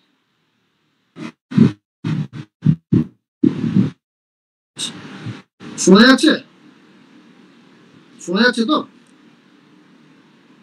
হ্যালো, কেউ একজন বলবেন, শোনা যাচ্ছে? হ্যাঁ স্যার, শোনা যাচ্ছে। Yes, sir, you are right. Fantastic, ঠিক আছে, ওকে, থ্যাংক ইউ। আচ্ছা, সোর্স অফ বেঞ্চমার্কটা আরেকবার বলবেন? হ্যাঁ, বেঞ্চমার্কিংটা হচ্ছে যে আপনি যে কোনো প্যারামিটারই আপনি যখন দেখছেন, ধরুন দেখবেন কোনো একটা কোম্পানির আরওই হচ্ছে 15%, সেটা দেখে নিয়ে আপনি ডিসিশন নিয়ে নেবেন না। আপনি দেখবেন যে ওই ইন্ডাস্ট্রিতে বাকি আর কি প্লেয়ার্স আছে, তাদের আরওই কেমন, সেটা দেখে আমায় বুঝতে হবে যে ধরুন কোনো ইন্ডাস্ট্রিতে 25% আরওইও কম আরওই, আবার কোনো ইন্ডাস্ট্রিতে 25% আরওই ইজ এ সুপার আরওই, কোনো ইন্ডাস্ট্রিতে 25p হচ্ছে প্রচন্ড হাই ভ্যালুয়েশন, আবার কোনো ইন্ডাস্ট্রিতে 25p is extremely cheap. It all depends না। ধরুন আমি বেলগোরিয়া থেকে পড়াশোনা করি বা নিউ ব্যারাকপুর থেকে পড়াশোনা করি, আর আমি সেন্ট জেভিয়ার্সের একটা স্কুল থেকে, ধরুন সেন্ট জেভিয়ার্স স্কুলে পড়াশোনা করি বা সাউথ পয়েন্ট বা ডিপিএস থেকে পড়াশোনা করি। এবার ধরুন আমার এখানে বেলগোরিয়া বা নিউ ব্যারাকপুরের যে একদম টপার, সে দেখবেন আপনি ডিপিএস এর কাছে কোনো যে টপার, তার সাথে গিয়ে হয়তো কম্পিট করতে পারছে না। তো আমরা যতক্ষণ পর্যন্ত বেঞ্চমার্কিং না করবো, কম্পেয়ার না করবো, ততক্ষণ পর্যন্ত কিন্তু বুঝতে পারবো না অ্যাবসলিউট টার্মে যে আমরা কি এই কোম্পানির প্যারামিটারটা কি the best within the industry. You have to always benchmark করার সময় আমরা ইন্ডাস্ট্রি লিডারের সাথে বেঞ্চমার্ক করতে পারি। ধরুন আমরা এপিআই ইন্ডাস্ট্রিতে যে লিডার হচ্ছে, সে লিডার হচ্ছে ডিভিস, আপনি ডিভিসের সাথে কম্পেয়ার করতে পারেন, ঠিক আছে। আবার ধরুন আইটি ইন্ডাস্ট্রিতে আপনি ধরুন কিছু করছেন, আইটি যারা প্লেন আইটিতে আছে তাদের আপনি টিসিএস বা ইনফোসিসের ডিফারেন্ট প্যারামিটারের সাথে আপনি বেঞ্চমার্কিং করতে পারেন। ইনফোসিসের মার্জিন 25% আর আমার কোম্পানির মার্জিন হচ্ছে 23-24%, so it is not bad, it is good. If Infosys is gaining margin of 25% and if my company is also gaining margin of 20-24%, I think it's very good, decent enough, right? তো এই ধরনের benchmarking করার পরে আমরা decision নিতে পারি। আচ্ছা, peer কোম্পানিগুলো দেখে নিতে হবে। হ্যাঁ, মার্কেট লিডার পিয়ার কোম্পানিগুলোর সাথে আপনাকে কম্পেয়ার করতে হবে। আর এবার সোর্স অফ ইনফরমেশন কোথেকে পাবো, এই এত যে জিনিসপত্র বললাম এগুলো মোস্টলি আমি কভার করে নিয়েছি। ফার্স্ট হচ্ছে স্ক্রিনার নামে একটা সাইট আছে, screener.in, লিখে নেবেন, প্রচন্ড ইম্পর্টেন্ট সাইট। screener.in, নিজের ইমেল আইডি দিয়ে নিজের একটা অ্যাকাউন্ট বানিয়ে নেবেন, ইটস ফ্রি অফ কস্ট। পরে আপনারা পেড ভার্সন নিতে পারেন। I am not know way connected to screener, I am not promoting screener anyways, but I personally use it. প্রথম প্রায় ধরুন 3 বছর মতো, আমি 3 বছর 4 বছর মতো আমি আনপেড ভার্সন ইউজ করতাম, এখন পেড ভার্সন ইউজ করি, কেন কি দরকার হয়, পোর্টফোলিও বড় হয়েছে, ফলে বিভিন্ন রকমের ইনফরমেশন দরকার হয়। বাট ইনিশিয়ালি আপনার যতক্ষণ পর্যন্ত 10 লাখ 20 লাখ 30 লাখ 50 লাখ ইনভেস্টমেন্ট আছে, আপনি আরামসে স্ক্রিনারের আনপেড ভার্সন যেটা বা নন পেড ভার্সন যেটা আছে সেই ভার্সনটাও ইউজ করতে পারেন। প্রচন্ড ইউজফুল একটা সাইট। নেক্সট হচ্ছে ইনভেস্টর প্রেজেন্টেশন, যেটা বললাম যে প্রতিটা কোম্পানির রেজাল্ট বের করার পর একটা ইনভেস্টর প্রেজেন্টেশন আসে, নর্মালি 3 মাস পর আসে, কোনো কোম্পানি 6 মাস পরও করে। যেমন যারা এসএমই ছোট কোম্পানি আছে, যারা small and medium enterprise platform enlisted, SME platform enlisted, তাদের 3 মাস পর রেজাল্ট বের করতে হয় না, তাদের 6 মাস পর রেজাল্ট বের করতে হয়। তো তাদের ইনভেস্টর প্রেজেন্টেশন অনেকেই করে না, কোম্পানিদের মধ্যে অত ডিসক্লোজার বেশি থাকে না, কর্পোরেট কমপ্লায়েন্সের অত বেশি স্ট্রিক্টনেস থাকে না। বাট ইনভেস্টর প্রেজেন্টেশন হচ্ছে আরেকটা সোর্স, যেটা আপনারা বিএসসি এনএসসি সাইট থেকে পেয়ে যাবেন, এবং তার সাথে সাথে আপনারা স্ক্রিনেও দেখতে পাবেন। যখন ইনভেস্টর প্রেজেন্টেশন বিএসসি বা এনএসসি সাইটে জমা পড়ে, তখন ওটা স্ক্রিনের মধ্যেও চলে আসে। Next is earning call transcript. Earning call transcript যেটা বললাম যে কোম্পানির ম্যানেজমেন্ট ডিফারেন্ট অ্যানালিস্টের সাথে যখন কথোপকথন করছে, সেই আলোচনাটা আমরা নর্মালি একটা ট্রান্সক্রিপ্ট করে সেটা স্টক এক্সচেঞ্জে ওরা সাবমিট করে, সেটাকে আমরা বলি আর্নিং কল ট্রান্সক্রিপ্ট। এটাও আপনি স্ক্রিনের থ্রুতে পেয়ে যাবেন। অ্যানুয়াল রিপোর্ট নর্মালি অনেক বড় হয়, অ্যানুয়াল রিপোর্টের মধ্যে হাজার একটা জিনিস থাকে, বাট প্রতিটা অ্যানুয়াল রিপোর্টে একটা জায়গা থাকে, সেটাকে আমরা বলি ম্যানেজমেন্ট ডিসকাশনের মধ্যে যদি আপনি যান, সেখানে নর্মালি কোম্পানির যে প্রমোটাররা বা কোম্পানির যে ওনার্স আছে, তারা সেই কোম্পানির ইন্ডাস্ট্রি গ্রোথ, ইন্ডিয়ান ইকোনমিতে কিরকম পজিশন এবং কোম্পানিতে রিসেন্টলি কি চেঞ্জেস হচ্ছে না হচ্ছে, কোম্পানি কোন দিকে যাচ্ছে, সেই সম্পর্কে 1-2 পাতা 3 পাতা মতো ম্যাক্সিমাম থাকে। এই অ্যানুয়াল রিপোর্টের মধ্যে ম্যানেজমেন্ট ডিসকাশন পার্টটা ভীষণভাবে ইম্পর্টেন্ট। নেক্সট হচ্ছে ব্রোকার রিপোর্ট। আমাদের ভারতবর্ষে প্রচুর ব্রোকার আছে, সেই ব্রোকাররা ডিফারেন্ট সময় রিপোর্ট তৈরি করে। কিছু ব্রোকার রিলায়েবল, কিছু broker not reliable. I don't want to name anyone in this meeting, but অনেক ব্রোকার আছে ধরুন নিজে মাল বেচার জন্য একটা বাই রিপোর্ট পাবলিশ করে দেবে, আপনারা সবাই কিনবেন আর ব্রোকারের কাছে যা মাল কেনা ছিল সেগুলো বাই করবে, মানে সেল করে দেবে। আবার অনেক ব্রোকার আছে নিজে মাল কেনার জন্য সেল রেটিং দিয়ে দেবে, মার্কেটে বলবে যে let's say XYZ company has done so bad এবং আপনাদের সেল করা উচিত, target current market price 600, target price বলবে 540, তার মানে কি স্টকটা নিচে যাবে। সেটা শুনে নিয়ে অনেক লোকজনই এসে যারা সেল করা শুরু করে দেয় এবং তারপরে সেই ব্রোকারেরই কোনো ক্লায়েন্ট আবার মার্কেট থেকে কেনা শুরু করবে।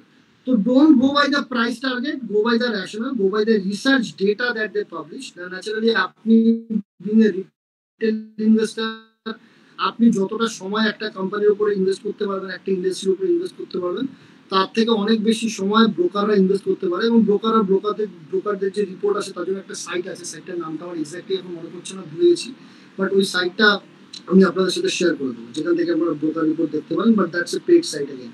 নিউজ পেপার পড়ার হ্যাবিট, যারা ধরুন ডিফারেন্ট কেরিয়ারে ডিফারেন্ট জায়গাতে আমরা আছি, যাদের আমি দেখছি এখানে অনেকেই মানে ইয়াং জেনারেশন অনেক লোকজন রয়েছে, নিউজ পেপার পড়াটা একটা inevitable habit.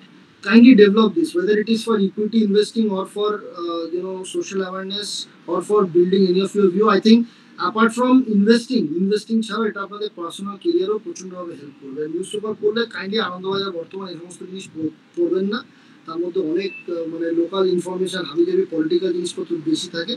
Look at the broader picture, try to get what is happening in the country as a country, where we are positioning ourselves globally, what is the view about India. Financial news paper পড়তে পারলে খুব ভালো, initially একটু কঠিন লাগবে কিন্তু পরের দিকে ধীরে ধীরে আপনি বোঝাচ্ছে মানে হয়ে যাবে। আরেকটা সাইট আছে ইনভেস্টোপিডিয়া নামে, ফাইন্যান্সিয়াল নিউজ পেপার পড়তে গিয়ে যদি কোনো টার্ম আমরা বুঝতে না পারি, ইনভেস্টোপিডিয়াতে গিয়ে যদি আমরা সার্চ করি তাহলে সেই টার্মটার মানেটা কিন্তু ইনভেস্টোপিডিয়াতে খুব সুন্দর করে এক্সপ্লেন করে দেওয়া আছে। নেক্সট হচ্ছে ম্যানেজমেন্ট ইন্টারভিউ। একটা তো বললাম হচ্ছে যেটা ওই আর্নিং কলের সময় হয়, সেটা হচ্ছে একটা ম্যানেজমেন্ট ইন্টারভিউ। অনেক সময় ম্যানেজমেন্টের না ইউটিউব, আপনার জি বিজনেস, সিএনবিসি, এনডিটিভি এই সমস্ত সাইটেও ম্যানেজমেন্টের ডাকা হয় এবং তাদের থেকে গাইডেন্স নেওয়া হয় যে আপনার কোম্পানি তো খুব ভালো করেছে, বাট আগামী দিনে what sort of revenue you are expecting, what sort of margin you are expecting, what sort of orders you are getting, what sort of industry outlook you are having. তো এরকম ধরনের ডিফারেন্ট কোশ্চেন তাদের করা হয় এবং যে ধরনের এবং ম্যানেজমেন্ট ইন্টারভিউগুলো দেখলে পরে আপনার সেই কোম্পানির সম্পর্কে একটা ধারণা তৈরি হবে। বাট কোনো কোম্পানির প্রমোটার নিজের কোম্পানি সম্পর্কে কখনোই খারাপ বলে না। তো যখনই আপনি ম্যানেজমেন্টের ইন্টারভিউর ওপরে কোনো ডিসিশন নিচ্ছেন, you have to take it with a pinch of salt. যদি আপনি এরকম কোনো কোম্পানির ম্যানেজমেন্ট দেখেন, ধরুন প্রথমবার এসে যা বললো সেটা পরের কোয়ার্টারে অ্যাচিভ হলো না, বা সেই তার পরের 6 মান্থসে অ্যাচিভ হলো না, সেরকম ধরনের প্রমোটারদের একেবারেই বিশ্বাস করা যায় না। This is a big quality. অনেক প্রমোটার আছে প্রচুর কমিট করে কিন্তু ডেলিভার করতে পারে না, আর অনেক প্রমোটার আছে খুব কম কমিট করে অথচ তার থেকে ওভার ডেলিভারি করে। I personally prefer the second type of promoter, যারা বলে কম করবো কিন্তু তার থেকে বেশি বলে আমি 15% গ্রো করবো কিন্তু দেখা যায় কোয়ার্টারের শেষে 25% গ্রো করেছে। I love those kind of প্রমোটার্স। I don't like promoter যে বলে আমি 30% গ্রো করবো এবং কোয়ার্টার শেষে দেখা যায় সেও 25% বা 20% গ্রো করেছে। I don't like those kind of প্রমোটার্স। তাদের সমস্যা কি হয়, the moment I say that যে আমি 30% গ্রো করবো, মার্কেট শেয়ার প্রাইস থেকে ভাগিয়ে নিয়ে চলে যায়, ঠিক আছে। এবার তারপরে যদি আপনার সে যদি ডেলিভার না করতে পারে তখন আপনার স্ট্রং কারেকশন হয়ে যায় শেয়ার প্রাইসে। তো এই জন্য management interview is very important. আর যে কোনো একটা কোম্পানিকে বুঝতে গেলে মিনিমাম 2 থেকে 3টে কোয়ার্টার আপনার কোম্পানির ম্যানেজমেন্টকে দেখতে হবে, আর্নিং কল করতে হবে, তবে গিয়ে আপনি বুঝতে পারবেন কোন কোম্পানি ম্যানেজমেন্ট কিরকম। এটার একটা ডিউ ডিলিজেন্সের প্রসেস, যে আপনি সেই কোম্পানির কোনো 1 বছর পুরনো কোনো একটা কনকল রিপোর্ট তৈরি করুন। 1 বছর পুরনো কনকল রিপোর্টে গিয়ে পড়ে দেখুন যে কি বলেছিল সেই সময় কোম্পানি, যে আগামী কোয়ার্টারে বা আগামী বছরে কি হবে। এবার আপনি প্রফিট অ্যান্ড লস অ্যাকাউন্টে চলে আসুন, সেখানে এসে দেখুন যে সে যে কমিটমেন্টগুলো সেই সময় করেছিল 1 বছর আগে, সেই কমিটমেন্টগুলো কি রাখতে পেরেছে। যদি রাখতে পারে then he is a good promoter. যদি রাখতে না পারে তাহলে উনি ওভার কমিট করছেন কিন্তু অ্যাচিভ করতে পারছেন না। I will personally avoid this kind of প্রমোটার্স, যে ওভার কমিট করে কিন্তু অ্যাচিভ করতে পারে না। নেক্সট হচ্ছে কর্পোরেট ফাইলিং ইন বিএসসি। এখানে যদি আপনারা ওই স্ক্রিনারের মধ্যে গিয়েই আপনি যদি নিজের ইমেল আইডি দিয়ে একটা রেজিস্ট্রেশন করেন, রেজিস্ট্রেশন করার পর আপনাকে একটা নিজের ওয়াচ লিস্ট তৈরি করতে হবে। ধরুন আপনার 10টা বা 12টা বা 15টা বা 20টা কোম্পানিতে ইনভেস্টমেন্ট আছে, এই 20টা কোম্পানিকে আপনি ওয়াচ লিস্টের মধ্যে অ্যাড করে দিলে ওই 20টা কোম্পানি রিলেটেড যত ফাইলিং এনএসসি বা বিএসসি তে জমা হবে সেগুলো আপনার কাছে চলে আসবে দিনের শেষে, আপনার স্ক্রিনার সাইটে দেখাবে, ঠিক আছে। ফলে আপনাকে আলাদা করে খুঁজে বেড়াতে হবে না। যেমন ধরুন 20টা কোম্পানি কি ফাইলিং করলো, কোন দিন আসলো, কখন আসলো, এটা তো সার্চ করা itself is a big thing. এবার আপনার যে 20টা কোম্পানি আছে সেই 20টা কোম্পানিকে আমি যদি স্ক্রিনারে নিজের একটা অ্যাকাউন্ট তৈরি করে সেখানে গিয়ে যদি ওয়াচ লিস্টের মধ্যে সেই 20টা কোম্পানি অ্যাড করে রাখি, তাহলে সেই 20টা কোম্পানি সম্পর্কিত যে কোনো ধরনের ইনফরমেশন যখনই স্টক এক্সচেঞ্জের মধ্যে আসবে তখনই সেটা আপনার কাছে ডেলিভারি হয়ে যাবে, ঠিক আছে। আর লাস্ট হচ্ছে ভেটারান ইনভেস্টর ইন্টারভিউ। অনেক সময় কি হয়, আমরা ইনভেস্টরদের শুধু just two find out the pulse of the industry, ঠিক আছে। আপনি আমি যে জায়গা থেকে বসে মার্কেটটাকে দেখছি, যারা এখানে ফুল টাইম ইনভেস্টার আছে, যাদের কাছে অলরেডি 1000 কোটি, 1200 কোটি, 2000, 3000, 4000, 5000 কোটি টাকার পোর্টফোলিও বানিয়ে বসে আছে, the way they look at the market is pretty different, ঠিক আছে। ফলে তাদেরকে ফলো করুন, তাদের আইডিওলজি ফলো করতে পারেন, তাদের কোম্পানিকে ফলো করবেন না, তাদের থিসিস ফলো করুন। কেউ যদি বলে, ধরুন মধুকে লাইসে নিয়ে বললো যে he is very bullish about carbon neutrality, but he didn't talk about any of the stock. Carbon নিউট্রালিটির মধ্যে সব রকমের থিম আছে, রিনিউয়েবল এনার্জি থিম আসে, সেটাও কার্বন নিউট্রালিটির আন্ডারে আসে, ইভির থিম আসে, গ্রিন হাইড্রোজেনের থিম আসে, ঠিক আছে, ডেটা সেন্টারের থিম আসে। কার্বন নিউট্রালিটি, ডেটা সেন্টারটা কার্বন নিউট্রালিটির মধ্যে আসবে না, but what I am saying is যে take the pulse from the big investor, but don't invest in the company that they are recommending or something unless you understand that. যদি আপনি বুঝতে পারেন, আপনি যদি পড়ে নিয়ে স্যাটিসফাইড হন, আপনাকে যতগুলো প্যারামিটার বললাম যে কোম্পানি প্রফিট গ্রো করছে, কোম্পানি সেলস গ্রো করছে, margin stable, promoter holding is good, promoter holding already 50%, 60%, 70% আছে, এবং কোম্পানির আরওই ভালো, রিটার্ন অন ইকুইটি, আরওসি ভালো, মোর দ্যান 15-20%, এবং কোম্পানি স্কেলেবল, লাস্ট 10 বছরের প্রফিট প্রায় 6 থেকে 8 গুণ বা 10 গুণ করে ফেলেছে। যদি সমস্ত প্যারামিটার যতগুলো আমরা আলোচনা করলাম সবকিছু যদি মোটামুটি ঠিকঠাক হয় এবং লাস্টে গিয়ে যদি ভ্যালুয়েশন রিজনেবল হয়, তবেই আপনি সেই কোম্পানিতে ইনভেস্টমেন্ট করুন। নাহলে পরে আপনি ওই ইনভেস্টার যে কোম্পানিতে ইনভেস্টমেন্ট করছে সেটাকে ব্লাইন্ডলি ফলো করবেন না। প্রচুর লোক এই ব্লাইন্ডলি ফলো করে নিয়ে লস করে ফেলেছে, ঠিক আছে। So Rahul, next slide. I think we are done for today. Approaches of fundamental analysis এর মধ্যে value investing, growth investing, GARP, momentum investing, প্রিড অ্যান্ড স্পেশাল সিচুয়েশন ইনভেস্টিং, এটা আমরা পরের দিন কভার করবো। I think for today I am done. I will start with this approaches of fundamental analysis on Sunday.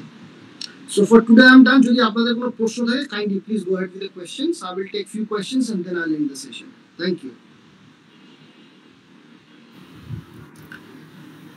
আচ্ছা, একটা জিনিস মানে জানা ছিল যে তাহলে কি মনোপলিস্টিক কোম্পানির দিকে ইনভেস্টমেন্ট থাকাটা জরুরি if the value is reasonable, তার যদি মার্কেটে Not necessary. Monopoly or monopolistic company, the valuation will be also on the higher side. If you get a monopolistic company where valuation is reasonable, you can go ahead for that. But monopolistic হলে পরে আপনাকে দেখতে হবে যে already তার market share কত। ধরুন for example আমি বলছি coal India, okay, it's a monopoly company, but তার মার্কেট শেয়ার অলরেডি 99% বা 90%। তো তার মার্কেট শেয়ার যদি অলরেডি 90% থাকে, তারা মার্কেট শেয়ার গেইন করার জায়গা নেই, তারা রেভিনিউ গ্রো করার জায়গা নেই। টোটাল ইন্ডিয়ান ইকোনমি যে রেটে গ্রো করবে, আপনার কোম্পানিও সেই রেটেই গ্রো করবে, 7-8%, 10% রেটেই গ্রো করবে, তার থেকে বেশি রেটে গ্রো করতে পারবে না। So size is also very important in that way. আপনাকে finally at the end of the day দেখতে হবে প্রফিট কতটা বাড়ছে, that's very very important, profitability কতটা বাড়ছে। Next question please.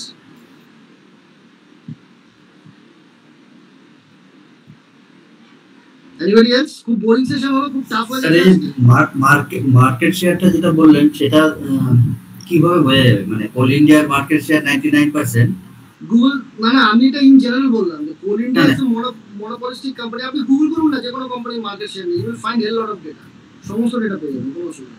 গুগল করুন, সার্চ করুন, মানে ওটা পার্সেন্টেজই দেখাবে। হ্যাঁ, what is the market share of the company বললে পরে আপনি পেয়ে যাবেন। দেখুন নেক্সট কোয়েশ্চন। আরওইটা একবার বলুন। আরওইটা রিটার্ন অন ইকুইটি হচ্ছে যে ধরুন আমার কোনো একটা বিজনেসের মধ্যে 100 টাকা হচ্ছে শেয়ার হোল্ডার্স ইকুইটি আর 100 টাকা হচ্ছে বাইরে থেকে লোন নেওয়া। যখন আমি রিটার্ন অন ক্যাপিটাল এমপ্লয়েড করবো, তখন আমি 200 টাকার উপরে কত রিটার্ন এসছে সেটা ক্যালকুলেট করবো, ঠিক আছে। মানে তখন আমি ধরুন আমার টোটাল প্রফিট এসছে সামথিং, দুটো আলাদা ফর্মুলা আছে, আরওসি পরে দিয়ে একবার দেখিয়ে দেবো। তো এই আরওইটা বেসিক্যালি আমরা দেখি যে শেয়ার হোল্ডার্স ইকুইটির উপরে আমার কত পার্সেন্ট রিটার্ন এসছে, আর আরওসিটাতে আমরা দেখি যে টোটাল ক্যাপিটাল এমপ্লয়েডের উপরে কত পার্সেন্ট রিটার্ন এসছে। টোটাল ক্যাপিটালের মধ্যে ইকুইটি ক্যাপিটালও থাকবে, ডেট ক্যাপিটালও থাকবে, দুটোই থাকবে।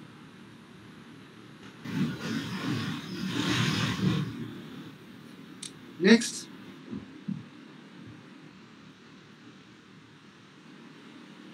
স্যার একটা কোশ্চেন করেছিলাম অ্যাকচুয়ালি, হয়তো আনরিলেটেড একটু স্লাইটলি, যে ওই এনভিডিয়ার কথাটা বললেন, তো আমরা কি মানে লিগালি একটা ফরেন কান্ট্রিতে ইনভেস্ট করতে পারি? হ্যাঁ, এখন অনেক অ্যাপের থ্রুতে আমরা ইউএসএ তে ইনভেস্ট করতে পারি, তো দেয়ার মানে সেভারাল অ্যাপস। বাট আমার মনে হয় এনভিডিয়া যে ধরনের গ্রোথ দিয়েছে, 233% গ্রোথ, ইন্ডিয়াতে অ্যাটলিস্ট 50টা কোম্পানি মোর দেন 233% গ্রোথ দিয়েছে লাস্ট এক বছর। India being a growing economy, অবশ্যই আমি এনভিডিয়ার সাথে সেই সমস্ত কোম্পানি তুলনা করবো না। এনভিডিয়ার টোটাল মার্কেট ক্যাপিটাল আমাদের ইন্ডিয়ার টোটাল ইকোনমির সমান হয়ে গেছে মোটামুটি। তো ইন্ডিয়ার সাথে অবশ্যই কম্পেয়ার করবো না, বাট আমাদের ইন্ডিয়া তো স্মল ক্যাপ মিড ক্যাপে সাফিসিয়েন্ট অপরচুনিটি আছে। আমাদের ছোট ইনভেস্টারদের বেশি এদিক ওদিক না তাকিয়ে আগে প্রথম ইন্ডিয়াটাকে ভালো করে বুঝুন, তারপরে একটা লেভেলের উপরে ধরুন আপনার পোর্টফোলিও 10-20-25 কোটি টাকা হয়ে গেছে, তখন আপনার জিওগ্রাফিক্যাল ডাইভার্সিফিকেশনের দরকার আছে। তখন আপনি অন্য কোনো জায়গায় করলেন, আপনি যেখানে ভ্যালুয়েশন ভালো আছে সে কোনো জায়গায় ইনভেস্ট করেন। এখন গ্লোবাল ইনভেস্টমেন্টের জন্য অনেক রকমের প্ল্যাটফর্ম তৈরি হয়েছে, ফলে ডিফারেন্ট ফিনটেক কোম্পানির থ্রুতে ইউ ক্যান ইনভেস্ট ইন। আর একটা কথা আপনি বললেন যে যেটা যে যদি আমরা এই ব্যাপারটা না বুঝি বা এত খাটাখাটি না করতে পারি বা সময় না দিতে পারি, তাহলে মিউচুয়াল ফান্ডে থাকাই ভালো। তো এরকম কি মানে যেমন ফান্ড ম্যানেজার আমাদের মিউচুয়াল ফান্ডের ফান্ডটাকে মেনটেন করতে পারে, ওরকম কি এই ইকুইটি ইনভেস্টমেন্টেরও কোনো ফান্ড ম্যানেজার বা ওরকম কিছু হয় যে মানে আমি বললাম যে আচ্ছা ঠিক আছে, এই 1 লাখ টাকাটা তুমি বিভিন্ন কোম্পানিতে মানে ইকুইটিতে ইনভেস্ট করো? হ্যাঁ, যত ইকুইটি ফান্ড দেখুন, ফাইনালি মিউচুয়াল ফান্ডের ক্ষেত্রে আমি আপনাকে কি বললাম, একটা কোম্পানিতে সব থেকে ইম্পর্টেন্ট জিনিস কি, সে হচ্ছে প্রমোটার। একটা গাড়ির ক্ষেত্রে সব থেকে ইম্পর্টেন্ট হচ্ছে ড্রাইভার। সিমিলারলি একটা ফান্ড হাউসও সব থেকে ইম্পর্টেন্ট হচ্ছে fund manager and the framework. তো will have to find out the best of the fund managers in the present in the country and who follows the best of the investment philosophy which is more or less similar to your thoughts. আপনার risk অ্যাপেটাইটের সাথে which goes with, আপনার return এক্সপেকটেশনের সাথে which goes with. For example let's say XYZ অনেক AMC আছে যারা investment একটু কনজারভেটিভলি করে, ফলে তাদের রিটার্নও বিকাম আর লিটল মডারেট। অনেক এএমসি আছে যারা একটু অ্যাগ্রেসিভলি ইনভেস্ট করে, তাদের রিটার্নও also become very high at some point. But যখন ডাউন ফল হবে তখন তাদের ভলাটিলিটি অনেক বেশি থাকবে, সেখানে ফলও অনেক বেশি হবে। সো ইট ডিপেন্ডস যে আপনি কিরকম ধরনের ইনভেস্টার। আপনি কি ভোলাটাইল যদি আপনার ইনভেস্টমেন্ট হয় সেটা কি দেখলে আপনার মানে can you digest that? If you can digest then invest aggressively with the aggressive fund managers. And if you are not that sort of investor, if you like the stability mode, আপনার যদি stability বেশি পছন্দ হয়, তাহলে আপনি সেরকম ধরনের fund house choose করুন যেখানে ফান্ড ম্যানেজাররা অনেক বেশি স্টেবল জায়গাতে ইনভেস্টমেন্ট করে, রিটার্নও মডারেট হবে সেখানে কম্পারেটিভলি।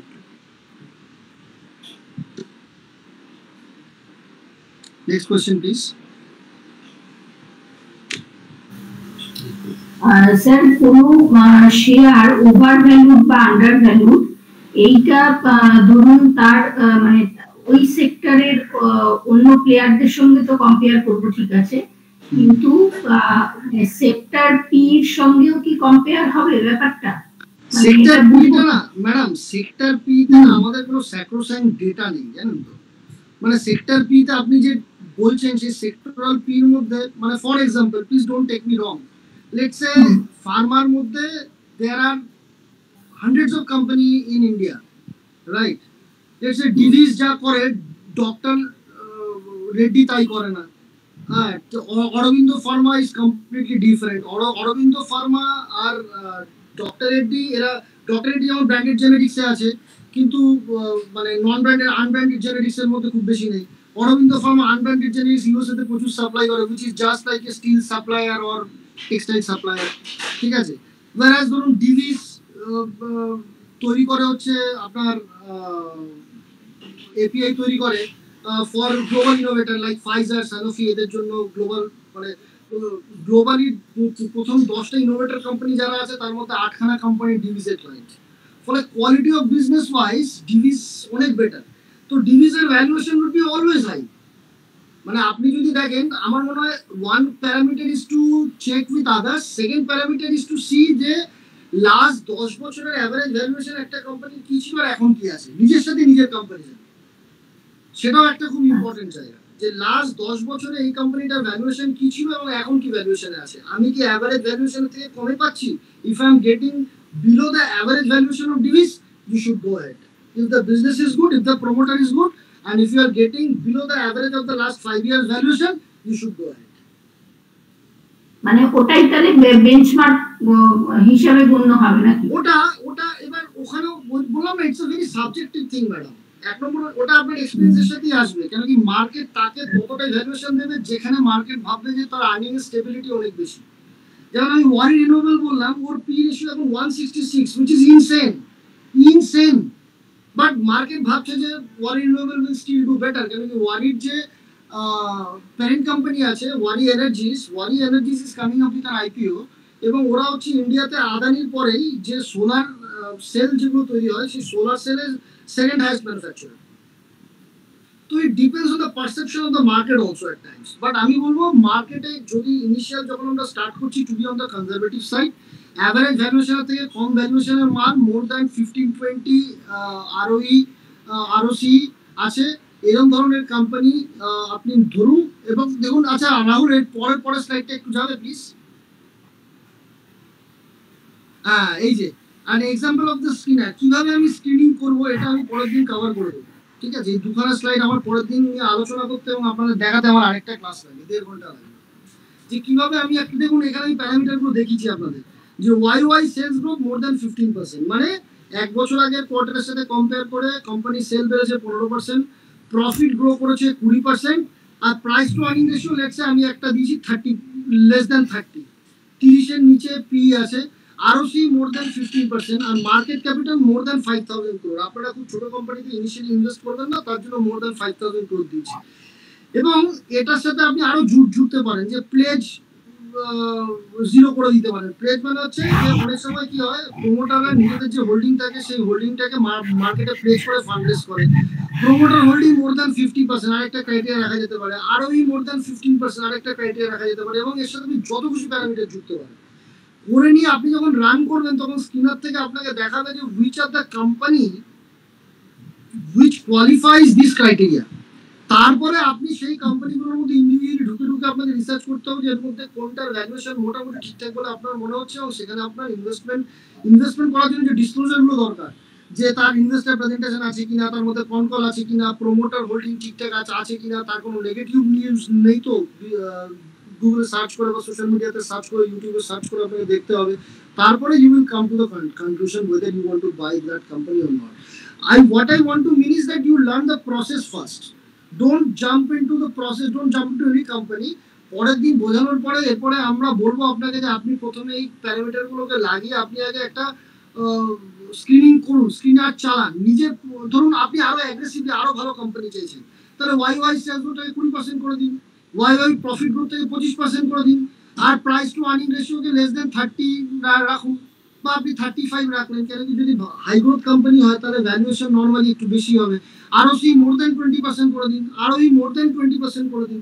আপনি যত রিফাইন করবেন তত বেটার কোয়ালিটির কোম্পানি যত আছে মার্কেটে সব আপনাকে দেখাবে আপনার সামনে। ধরুন এই স্ক্রিনটা চালালে পরে আপনাকে দেখালো যে আপনার সামনে 136টা কোম্পানি আছে।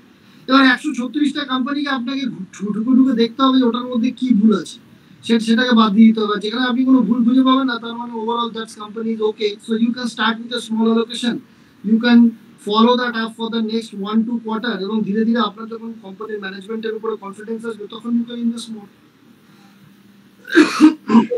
স্যার কোনো কোম্পানি মনে করুন প্রাইস কারেকশনে আছে, হ্যাঁ, তো এক্ষেত্রে যেটা টেকনিক্যাল অ্যানালিসিসে বলা হয় যে ওর ভলিউমটা লক্ষ্য রাখার জন্য, যে ভলিউম যখন আস্তে আস্তে বাড়তে থাকে তো তখন মনে হবে যে ওটা হতে পারে এরকম, বা বাজিং বার হচ্ছে এরকম ভাবে, কিন্তু ওটা ফান্ডামেন্টাল দেখে কি এ করা যায়, মানে বোঝা যায়? দেখুন, প্রথম কথা হচ্ছে আগের দিন প্রীতম বাবু বলেছেন যে আমরা টেকনিক্যাল ইনভেস্টমেন্ট করবো, but invest only in good company which are fundamentally good. এমন কোম্পানিতে ইনভেস্ট করবেন না which is loss making company. Whether you are investing through technical investing or fundamental investing, don't invest in loss making company, highly cyclical company যেখানে ROE 3%, 4%, যেখানে operating profit margin একবার 4% হয়, একবার 30% হয়, সিক্লিক্যালিটি প্রচন্ড বেশি, এই ধরনের কোম্পানিতে টেকনিক্যাল ট্রেডও করবেন না। The idea is আমি ধরুন কোনো একটা ট্রেড নিলাম, if the trade does not work, আমার রাতের ঘুম যাতে বিঘ্নিত না হয়, আমার কাছে এইটুকুনি কনফিডেন্স থাকা উচিত, ধরুন আমি যদি ডিভিস এর উপরে ট্রেড করি, আমি যদি এইচডিএফসি এর উপরে ট্রেড করি, আমি যদি এশিয়ান পেন্টস এর উপরে ট্রেড করি, তাহলে আমার একটা কনফিডেন্স থাকবে যে যদি ঠিক আছে আমি একটা পজিশনাল ট্রেড নিয়েছি, যদিও আমার পজিশনাল ট্রেডে আমার যা ভিউ ছিল সেই ভিউটা যদি কারেক্ট না হয়, আমার টাকা জলে চলে যাবে না। If I wait for 1 month 2 month 3 month I can come out of that trade with a profit, with some sort of profit. ঠিক আছে, তো আপনাকে সবসময় ফান্ডামেন্টালি স্ট্রং স্টকের উপরেই আপনার টেকনিক্যাল ট্রেড দিয়ে ট্রেড করুন। ধরুন এবার আপনি কোনো একটা কোম্পানি 136টা কোম্পানি আপনি পেলেন, তার মধ্যে থেকে আপনি 10টা কোম্পানি আইডেন্টিফাই করে রাখলেন। এবার এই 10টা কোম্পানিকে আপনি ভলিউম স্ক্যানারে ফেলে দিন। ভলিউম স্ক্যানারে ফেলে যে কোম্পানিতে যখন ভলিউম আসবে তখন আপনি নেওয়া শুরু করবেন। আপনি আগে থেকে কেন নেবেন? এখানেই তো combination of technical and fundamental, যেটাকে আমরা বলি টেকনো ফান্ডা অ্যাপ্রোচ। যে আপনি প্রথমে দেখে নিলেন যে আপনার কাছে 10খানা কোম্পানি আপনি ওয়াচ লিস্টে লাগিয়ে রাখলেন, তাদের প্রাইস পড়ছে, don't catch the falling knife, একটা কথা আছে, যতক্ষণ প্রাইস পড়ছে ছেড়ে দিন ওকে। তারপরে প্রাইস পড়তে পড়তে একটা বেস ফর্ম করবে, বেস ফর্ম করার পর তারপরেও স্টেজ 1, তারপরে স্টেজ 2 তে যাবে। The moment the stock enters in the stage 2 you will see lot of volumes coming up. When you see the lot of volume coming up, that is the time when you should get into that stock and then you can ride the journey. তারপরে যদি আপনার company যদি ভালো result আসে তার পরের কোয়ার্টারে, তাহলে বেচবেন কেন? You keep riding the journey. For example আমি যেমন ধরুন 5-6 মাস আগে আমার কোম্পানির এই আর্নিং ট্র্যাক করি আমরা, যে প্রতি কোয়ার্টারে আর্নিং কার কিরকম আসছে। একটা কোম্পানি আমি জানতাম যে আমার বিগ পিকচার ওয়াজ ক্লিয়ার, যে I wanted to be in the power sector to some extent. একটা ট্রান্সফর্মার কোম্পানিতে ইনভেস্টমেন্ট করা ছিল। মাধুকের একটা কোম্পানিতে ইনভেস্টমেন্ট করেছিল, transformer and rectifier limited. Company 1 বছরের মধ্যে 4-5 গুণা হয়ে গেছে। সেগুলো আমি ওই অ্যাঙ্কার ইনভেস্টরের ইনভেস্টমেন্ট থেকে পেয়ে গেছিলাম। But I could not understand the company, I could not understand, so I did not invest. But I was sure that as Madhukela was again and again focusing on the power infrastructure companies, so I will have to invest in some of the transformer companies. তো আমি যখন transformer company খুঁজতে আমি যখন ভোল্টাম পেলাম, ভোল্টাম্পে কি হয়েছিল, ভোল্টাম্পে দেখবেন আপনি অগাস্ট সেপ্টেম্বর অক্টোবর এরকম সময় ভোল্টাম নামে একটা কোম্পানি আছে। It's again disclaimer, I am having holding Voltamp. আমরা ওই সময় না প্রোমোটার নিজের স্টেক বেচেছিল। প্রোমোটার যখন নিজের স্টেক বেঁচে দেয় সেটা মার্কেট খুব নেগেটিভলি নেয়। তো ভোল্টাম ওয়েন্ট ডাউন বাই অলমোস্ট 20-25%। তো সেই সময় ভোল্টাম নিয়েছিলাম 5,000 টাকায় নিয়েছিলাম, এখন ভোল্টাম প্রায় 10,000 টাকার মতো হয়ে গেছে, 6 মাস হয়েছে। তো ডিপেন্ডস, এখন লাস্ট 6 মাসে market was also very good. এরকম এত ভালো মার্কেট নর্মালি তো থাকে না, ফলে সেগুলোকে আপনাকে ডিসকাউন্ট করে চলতে হবে। ও by and large my expectation from the market is around 20-25% is good enough. আর স্যার একটা লাস্ট কোশ্চেন, আপনি বলছিলেন যে একটা কোম্পানি প্রফিট করছে, বাট সেটাও মানে বেশি ইনভেস্ট করে করছে বা সেলসটা বাড়িয়ে করছে, নাকি সে হচ্ছে মার্জিন বাড়িয়ে প্রফিট করছে? তো এই মার্জিন বাড়িয়ে প্রফিট করার মানে ব্যাপারটা একটু যদি বলেন। দেখুন, আপনি as an investor your focus, আপনার ফোকাস থাকবে বেশি হচ্ছে যে কোম্পানি সেল বাড়িয়ে প্রফিট বাড়াচ্ছে। যেন কি মার্জিন বাড়ানোর আপনার একটা লিমিট থাকবে, রাইট? আপনি 20%, 25%, 30% মার্জিন পর্যন্ত নিতে পারেন যখন ইন্ডাস্ট্রিতে ধরুন কোনো একটা ট্রেড ইন্ডাস্ট্রি তখন নিতে পারেন। বাট আপনাকে দেখতে হবে যে কতটা সাস্টেনেবল ওই মার্জিনটা। অনেক সময় কি হয়, কোনো কোম্পানি যখন হাইয়েস্ট মার্জিন দিচ্ছে সেই সময় প্রফিট থেকে আপনি যদি ঢুকে পড়েন, পরের কোয়ার্টার থেকে যখন মার্জিন পড়া শুরু হবে তখন কিন্তু আপনার প্রফিট কমে যাবে, তখন ইউ উইল মেক লস। এই জন্য হাইয়েস্ট মার্জিন এবং হাইয়েস্ট ভ্যালুয়েশন যদি কোনো স্টকে থাকে, that is the perfect recipe of disaster. কখনো সেরকম ধরনের স্টকে এন্ট্রি নেওয়া উচিত না যদি হাইয়েস্ট ভ্যালুয়েশন এবং হাইয়েস্ট মার্জিন দুটো যদি একসাথে থাকে। ধরুন স্টকটা বিগত 5 বছরের মধ্যে হাইয়েস্ট ভ্যালুয়েশনে বিক্রি হচ্ছে, হাইয়েস্ট পিতে বিক্রি হচ্ছে, অ্যাভারেজ পি লেটস সে 20, বিক্রি হচ্ছে 45 পি, আর অ্যাভারেজ মার্জিন ছিল 19%, আর এই কোয়ার্টারে মার্জিন এসেছে 39%, আর আপনি সেই সময় যদি স্টকে ঢুকে পড়েন, দিস ইজ দ্য মানে বেস্ট রেসিপি অফ ডিজাস্টার। কেন কি যে কোনো সময় মার্জিন যদি কমে, profitability will be hugely impacted, এবং valuation is also very high. Average valuation is 19-20, but you have bought at 39-40 times P. So then you can have a lot of drawdown in that particular stock. আর sir average P কি মানে P ক্যালকুলেশনটাই করে করতে হবে, মানে প্রত্যেকটা ইয়ারে কি পি ছিল? না, ওই স্ক্রিনের মধ্যে আমি দেখিয়ে দেবো, পরের দিন দেখাবো। 3 বছর, 5 বছর, 10 বছরের অ্যাভারেজ দেখা যায়, আর কারেন্ট পি কি সেটাও দেখা যায়, আমি দেখিয়ে দেবো, কোনো অসুবিধা নেই। ঠিক আছে? So okay, thank you so much. If you don't have any more questions, then I'm going to end this session. বন্ধ করবো তাহলে আজকের জন্য সেশন। ঠিক আছে, কাইন্ডলি আপনারা একটু ফিডব্যাক দেবেন কোথাও যদি Okay, then good night. Okay, thank you so much. পরের সেশনটা এটারই এক্সটেন্ডেড ভার্সন হবে, kindly attend the session, we will do it in much elaborative way. আপনাদের আমরা মানে আমি ডেমনস্ট্রেট করে দেখাবো যে ইন্ডিভিজুয়াল কোম্পানিতে কিভাবে আপনারা অ্যানালিসিস করবেন, কিভাবে দেখবেন, how to identify company, how to screen. ঠিক আছে, thank you. Thank you, sir, for giving time. Thank you, ma'am, for giving time. Thank you.